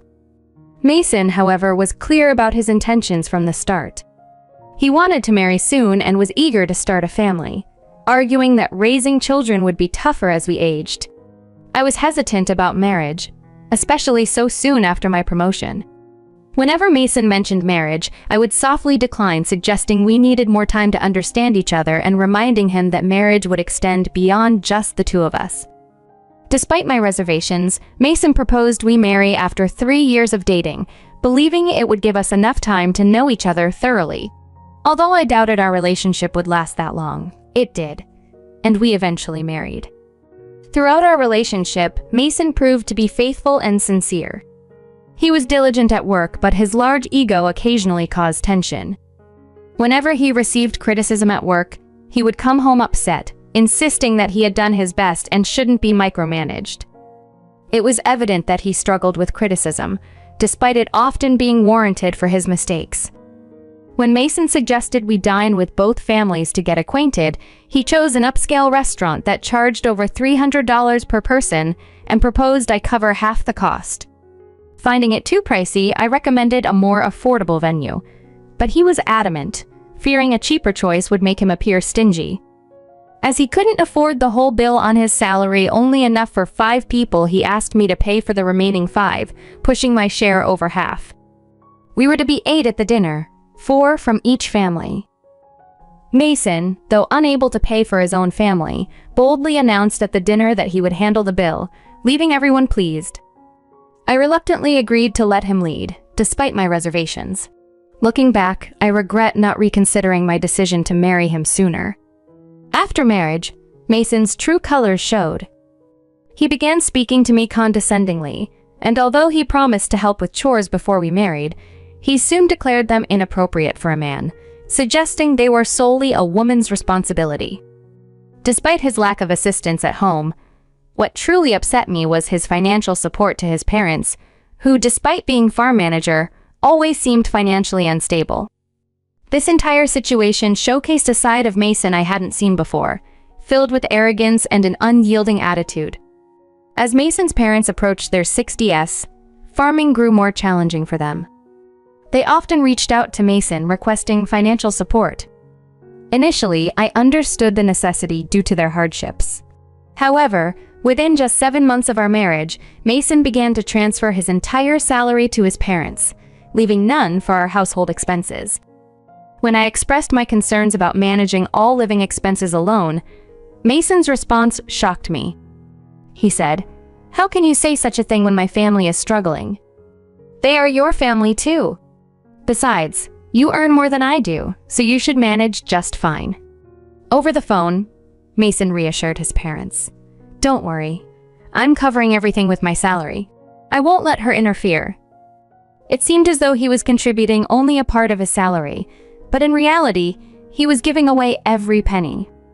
Soon, he had no personal funds left and began asking me for money. "Can you give me about $300? He'd ask. "I won't even be able to afford lunch at this rate." I realized that this situation was unsustainable and proposed setting a monthly limit on the amount we could send to his parents. I also asked him to manage his personal expenses independently. Mason would agree each time but continued to send his entire salary to his parents, which I found intolerable. One day, due to work, I had to travel for about 4 weeks. Before leaving, Mason fretfully asked, "What will I eat? Who will do my laundry?" Despite knowing my job required frequent travel, his dependency frustrated me. I bluntly told him, "Figure it out yourself. You're a grown man. If you can't manage, maybe go stay at your parents' house while I'm away." Reluctantly, Mason agreed. When I returned home 3 weeks later, unexpectedly, I found Mason's sister Addison at our house. We hadn't seen her since our wedding. As I entered, puzzled by her presence, Addison greeted me warmly. "Hi, Madison. It's been a while." "Oh, that's right." Her words trailed off, suggesting there was more to her unexpected visit.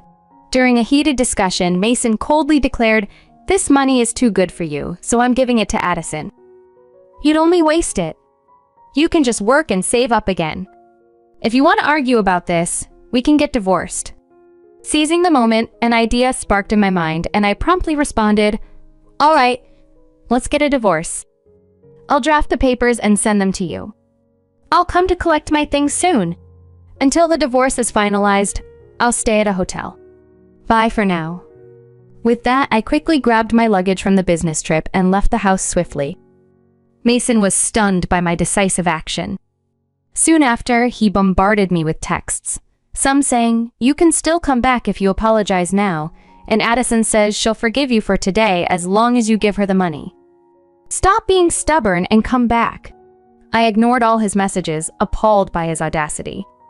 The following day, I visited City Hall and mailed the signed divorce papers. Mason continued to send texts, questioning if I was sure about this and reminding me he was going to submit the papers. I simply replied, "Please submit them as soon as possible," and ignored all other communications. The divorce was finalized more quickly than anticipated. A week later, timed with when Mason was at work, I moved my belongings to my new residence. Upon filing for divorce, Mason had spitefully said, "I feel great about divorcing an ugly woman like you. We are strangers now, but make sure you divide our property properly." I didn't take much of the furniture and appliances, but I did deposit half of the modest savings we had accumulated during our marriage into his account. That night, Mason and then Addison started calling repeatedly. At first, I ignored the calls, but eventually, I answered. Mason immediately complained, "What's this about property division? There's only $800 in this account." I calmly replied, knowing this was exactly what I had anticipated. "See, I did split everything fairly." The calmness in my voice contrasted sharply with the turmoil of our ending, marking a new chapter of independence for me. I divided our joint property, leaving behind half of our shared savings, $950 from the original $1,700 in our account. Additionally, all the furniture and appliances acquired after our marriage stayed with you, ensuring a fair division of our assets. Despite this equitable split, Mason contested, mistakenly believing he was entitled to a more substantial share based on presumed savings and inheritance claims. Mason was under the impression that I had $1 million stashed away, and therefore he should receive $700,000, along with half of an inheritance from my grandfather. His assumptions led to a confrontation where he accused me of hiding assets and threatened legal action. Calmly, I explained that both my savings and the inheritance were mine from before we were married and did not fall under marital assets. Despite my efforts at clarity, Mason suggested abandoning the divorce and reconciling. I firmly reiterated the finality of our divorce and the reality that if he chose to continue living in our marital home, the $2,000 monthly rent was his responsibility, a cost he was unaware of, as he had never contributed financially during our marriage. His financial unpreparedness forced him to move back with his parents and sell the furniture and appliances I left behind. Throughout this ordeal, I remained focused on my work and life post-divorce. Mason's occasional pleas to reconcile, which I've largely ignored, only affirm my decision. Moving forward, I'm considering blocking him entirely to prevent further disruptions.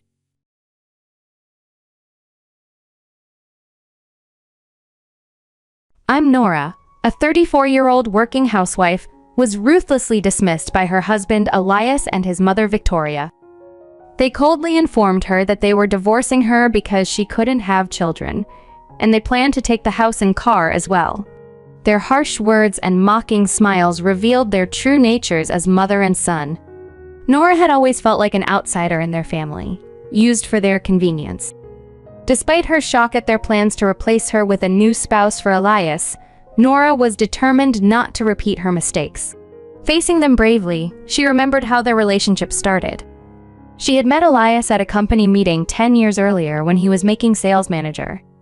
Charmed by his demeanor, she quickly fell in love, and they married soon after, against her parents' advice. Her father, familiar with Elias's company's poor reputation, had warned her of potential troubles, but she didn't listen. Unfortunately, her father was right.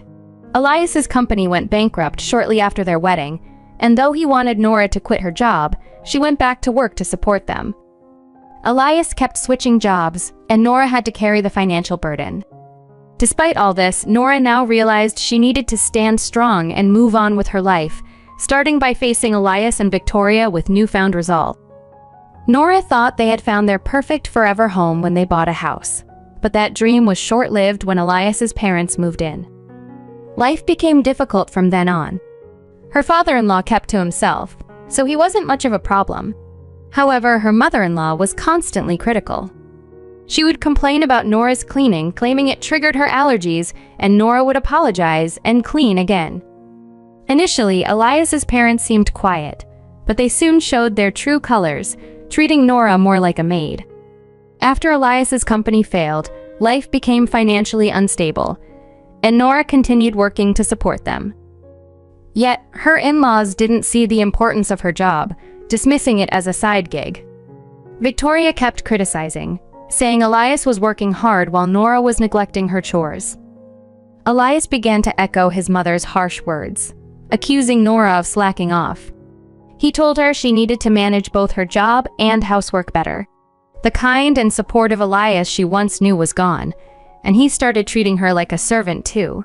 Things got even more challenging when her father-in-law's health deteriorated due to his unhealthy lifestyle. He collapsed and required constant care, which naturally fell on Nora to manage. Victoria left the caregiving responsibilities to Nora and did as she pleased. Nora managed with the help of aides and home care services. However, during a brief trip to the store, her father-in-law passed away. Victoria blamed Nora, saying it was her fault for not being there. Shaken by the experience and Victoria's accusations, Nora blamed herself and believed she had to make amends. She started following Victoria and Elias's orders without question. However, deep down, she began to question if this was the life she truly wanted. She had married Elias hoping for happiness, but she was far from happy. Caught up in the daily grind, she didn't have the energy to make changes. One day, after a long day at work, Nora walked past a small boutique and noticed a pair of shoes in the window that caught her eye. Nora had always noticed this little store but had never bought anything because her budget was tight. However, one day, a pair of shoes in the window caught her eye and she couldn't look away. Before she knew it, she had bought them using her savings, knowing she had to keep the purchase a secret from Elias and Victoria, who would disapprove of even a simple pair of socks. The shoes were pricey, and Nora knew there would be trouble if Elias and Victoria found out. So, She hid them deep in their box and tucked them away at the back of her closet. She thought about saving them for a special occasion, maybe even rekindling friendships from school that she had lost touch with. The thrill of buying something new for herself felt liberating, yet she knew the challenge of even wearing them outside would require getting permission from Elias and Victoria, which wouldn't be easy.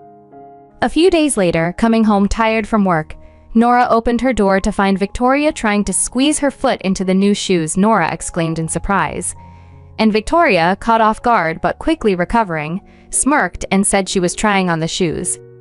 She taunted Nora about daring to buy such fancy shoes, claiming they suited her better. Victoria's feet were too big for the shoes, and they didn't fit her. Frustrated, Victoria blamed the shoes and threw them on the floor, damaging them and knocking off some decorations. She yelled for Nora to throw away the trash. After Victoria stormed off, Nora carefully picked up the shoes. Although they were scuffed and some of the decorations were loose, she believed she could clean them up and perhaps even wear them again.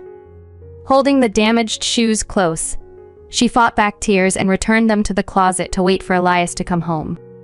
Nora knew she had to talk to him about Victoria's behavior, although she expected him to arrive home late, as usual. Nora was trying to compose herself when Elias walked in, looking tired. She cautiously began to tell him about Victoria trying on her shoes without asking. Elias responded dismissively, saying it wasn't a big deal since they were both women. Nora tried to explain further, but Elias interrupted, angrily questioning if she had bought the shoes with his money. Taken aback by his reaction, Nora started to defend herself, but Elias didn't let her speak and accused her of using his money without permission. He even questioned her right to complain about his mother wearing the shoes. Despite Elias's belief that they couldn't survive on his earnings alone, he seemed to have forgotten that it was actually Nora's income that was supporting them, especially since Victoria had moved in. Frustrated, Nora corrected him, saying she used her own savings for the shoes. Elias scoffed at her earnings, which made Nora snap back, accidentally louder than she intended, pointing out that he didn't earn much either. This angered Elias further, and he threw his bag at her. It missed her and hit the wall, but the violent act left Nora in shock and fear. Elias stormed out, slamming the door behind him, leaving Nora in tears. She had never talked back to him like this before, and his aggressive response scared her. Later, feeling unwell from the stress, Nora went to work but was pale and unsteady, prompting her colleagues to suggest she go home early. As she reached her front door, it suddenly opened, startling her. An unfamiliar woman looked Nora over, snorted dismissively, and walked away. Confused and shaken, Nora confronted Elias, who was at home due to his night shift job. When she demanded to know who the woman was, Elias hesitated, and before he could answer, Victoria interjected, revealing that the woman was Elias's new wife-to-be. Victoria bluntly told Nora that since she hadn't had children, Elias had found someone else who was younger and seemed more capable. She urged Nora to hurry up and get divorced. Nora was left stunned and hurt, not just by Elias's betrayal, but also by his and Victoria's boldness in bringing his new partner into their home. Nora listened in disbelief as Elias proudly told her about his new girlfriend, who was willing to wait for him to get a divorce. His confidence grew as he saw Nora's shock, and he callously declared his intentions to divorce her because she couldn't have children, planning to take their house and car too. Beside him, Victoria laughed maliciously, echoing Elias's sentiments that Nora was no longer part of the family and should return to her parents. For years, they had treated Nora like a servant, manipulating her for their convenience. Nora had tolerated a lot, but she never expected them to be so boldly selfish about pushing her aside for someone new. Disgusted with herself for not seeing their true colors earlier and regretting her decision to marry into this manipulative family, Nora found a sudden resolve. Facing Elias and Victoria squarely, she announced she would handle the situation. Their surprised expressions gave her a brief moment of satisfaction as she left for the town hall. It was fortunate she had come home early that day. Calm and determined, Nora filled out the divorce papers. Returning home, she handed the papers to Elias, who was lounging in the living room, taken aback by her decisiveness. Ignoring his confusion, Nora quickly packed her few belongings, not forgetting the hidden shoes she had recently bought, and urged Elias to complete his part of the paperwork. With a final check of the completed forms, she smiled at the bewildered pair and bid them farewell, leaving them speechless as she walked out. Nora stayed at a hotel near her office, relishing the rare solitude and freedom she hadn't experienced since before her marriage. She enjoyed her time alone, returning to her normal work routine the next day. Elias, unable to grasp the reality of their situation, bombarded her with calls, which she ignored until evening. When she finally answered, Elias was almost crying, accusing her of taking the car and ruining his plans for a drive with his new partner. His new girlfriend was apparently disappointed, and Elias was desperate. Nora, fed up with his selfishness and obliviousness, firmly corrected him. The car was hers, legally and rightfully. Elias's protestations were cut short as Nora firmly set the record straight, telling him he needed to face the consequences of his decisions and the reality of their separation. Her newfound strength and independence marked the start of a new chapter in her life, one where she would no longer be manipulated or undervalued. The car is officially under my name. I funded it, continuously paid the vehicle taxes, and managed all necessary inspections. You've merely been using it without permission. This was the first time I had ever confronted Elias directly, and it clearly took him by surprise. Despite his astonishment, he struggled to form a coherent argument, questioning the authenticity of my financial contributions. At that moment, frustration washed over me. I questioned why I ever married someone so clueless, and it was infuriating to realize that he assumed I handled the intricate paperwork and dipped into his finances without verification. I felt the urge to facepalm, wondering how I ended up with someone who barely acted like an adult. Have you even checked your accounts to see if those inspection fees and car taxes were deducted? I asked. Of course they weren't, because I had covered all those expenses. He seemed oblivious to the fact that I possess considerable wealth with a net worth of $42 million. I calmly explained to Elias that my father had inherited several properties from my grandfather and had a successful career in real estate management and stock investments. He passed some of these assets to me. It seems I inherited not only the properties but also my father's acumen for managing them, which allowed me to further increase my wealth. My side job? That's managing these assets. My father had advised me against disclosing my financial status to Elias before our marriage, a piece of advice I reluctantly followed, and it turned out to be wise. Following my father's guidance enabled me to exit my marriage swiftly. I'm forever grateful to him for that, and we reconciled shortly after the wedding. My mother, too, had her reservations, and although they might be saddened by the divorce, I believe they'll understand once I explain. I had to remind Elias of another startling fact. And by the way, the house you and Victoria are living in? That's also mine, and I'm planning to sell it. You'll need to move out soon. Elias was bewildered, unable to comprehend the reality. He thought the house was his, but I quickly corrected him. What are you talking about? I purchased the house and have been handling the mortgage payments alone. You never attended any meetings with the builder, the realtor, or the bank. Arguing further seemed futile at that point, so I chose to methodically dismantle his unfounded claims, setting the record straight once and for all. When we were building the house, Elias used his job as an excuse to delegate all the responsibilities to me. This allowed me to design the house exactly how I wanted. However, after our marriage soured, the house became a reservoir of unhappy memories, prompting my decision to sell it post-divorce. Despite my clear explanations, Elias was in denial, panicking and claiming the house as his own. Are the mortgage payments coming from your account every month? Check your bank statements, I urged him. If you were actually paying, your savings would have been depleted long ago. I had previously made it clear to Elias that both the house and the land were registered in my name, and that I was solely responsible for the mortgage. He seemed to understand at the time, but his agreement was just lip service. After years in the house, he had deluded himself into thinking it was a bizarre notion for an adult, yet not surprising given he also thought he owned my car. But I live here now. You can't just kick out your family and sell the house. That's not right, Elias protested. Stop frustrating me further, I responded. wary of his antics. I filed for divorce yesterday. We're practically strangers now. Isn't it odd for a stranger to live in a house that isn't theirs? You filed the divorce papers? He exclaimed, shocked. You brought another woman into my house, demanded a divorce, and now this surprises you? Did you forget what happened just yesterday? I methodically refuted each of Elias's ridiculous assertions. I'm tired of your nonsense. To me, you're just an irritating person residing in my property and making unreasonable demands. You don't earn much, yet you posture as if you support us single-handedly. Treat me as if I'm worthless and betray me. Who do you think you are? I declared, fed up with his behavior. I regret agreeing to everything you wanted, but what you've done is unforgivable. I will never forgive you for trying to harm me. After I firmly rejected him, Elias seemed to grasp the gravity of his situation, but then he dropped another bombshell. She's pregnant. My new partner is pregnant. If you evict us, it's not just me and my mom. My new partner and her unborn child will also suffer.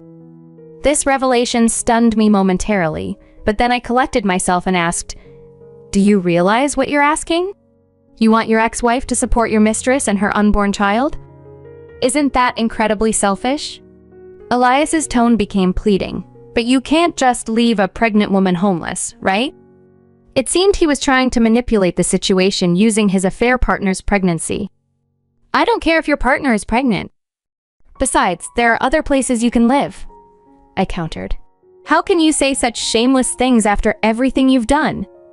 And are you even sure that child is yours? Elias was silent for a moment, then burst out defensively. Of course it's mine. How dare you suggest otherwise? The whole reason we're getting divorced is because you couldn't get pregnant. His words were hurtful, but they confirmed the end of any remnants of respect or connection we might have had left. The conversation had not just crossed a line, it had obliterated it. I have no fertility issues, I made that clear with the final bombshell I had been holding back. After our marriage, I underwent a comprehensive medical checkup with a gynecologist. The tests confirmed I was ovulating normally and could conceive at any time. The doctor suggested the issue might lie with Elias. So I pressed him again. Is that child really yours? The woman Elias introduced as his new partner had a rather flashy appearance, which didn't instill much confidence in her fidelity. At my probing, Elias fell silent, possibly contemplating the same doubts. The woman who claimed to have feelings for him might well have been involved with someone else. His denial came frantically. That's a lie! I couldn't be infertile, she loves me. That baby has to be mine, I suggested. Why not confirm it with a DNA test after the baby is born? It would clear all your doubts. But Elias refused, his response filled with panic and denial. Exhausted by his outburst, I firmly stated, regardless, the car and the house are mine. You'll need to move out. Look, Nora, stop asking me for help. Your new partner, who supposedly cares for you, should support you now, and so should your self-absorbed, demanding mother. I continued, making my stance crystal clear from now on. What happens to you doesn't concern me. Don't call me again. I find your voice incredibly irritating and unpleasant. With that, I hung up while Elias was still grappling for words, then immediately blocked his number.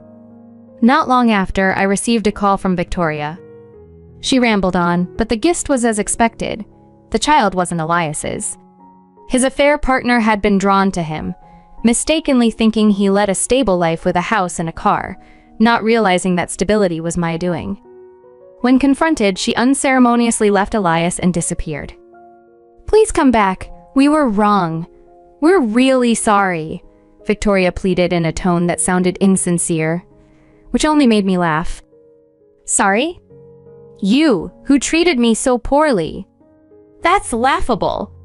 Do you even grasp the meaning of the words Ari? Maybe you should look it up. Her true colors showed when she retorted, How dare you speak to me like that? It was clear she wasn't sorry at all. I replied coolly, Get out of the house soon. I've got a buyer lined up. Victoria's pleas continued, but I was unmoved. If you resist, I'll hire a lawyer. It's best you move out quickly. I hung up and blocked Victoria's number too. Considering the events, I thought about changing my phone for peace of mind. A new model had just been released, making it the perfect opportunity. As I left to treat myself to a nice meal, a smile spread across my face, feeling a sense of relief and finality. Later, the house sold without issue, and Elias and Victoria moved to a rundown apartment, which was all Elias's salary could afford now. It seems they're having a tough time making ends meet, and they've been asking relatives for help, but no one is willing to lend them support. The rumor is that relatives think they're getting their just desserts for driving me away. I've heard whispers that they've resorted to foraging for wild plants and fetching water from public parks.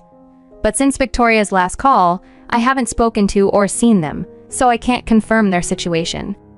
Honestly, I'm not concerned about how they're doing, and I've lost interest in their lives. Unless Elias secures a better job, their prospects look bleak. As for me, life has been joyful and liberating post-divorce. I've embraced being single and only recently informed my parents about the sale of the house and my marital status during a visit to apologize and update them. They weren't shocked by the divorce. They almost expected it and were just relieved I was financially secure enough to handle life on my own terms. They've even expressed that they wouldn't mind if I remained single. However, a man from work has been showing interest in me. He's been subtle about it, but I'm aware of his intentions despite not looking to date anyone just yet. He knows about my past with Elias and yet seems genuinely interested, which makes me think about the future. Although I had almost sworn off marriage, the idea of potentially starting a family with someone who truly cares for me is tempting. I wish I had left Elias sooner, but dwelling on lost time isn't productive. Moving forward, I'm focused on making decisions that contribute to my happiness. I used to believe that dedicating myself to my spouse and his family was the key to a happy life, but I was mistaken. It took a while, but that phase of my life taught me invaluable lessons. Now, I'm committed to putting myself first and pursuing what truly makes me happy.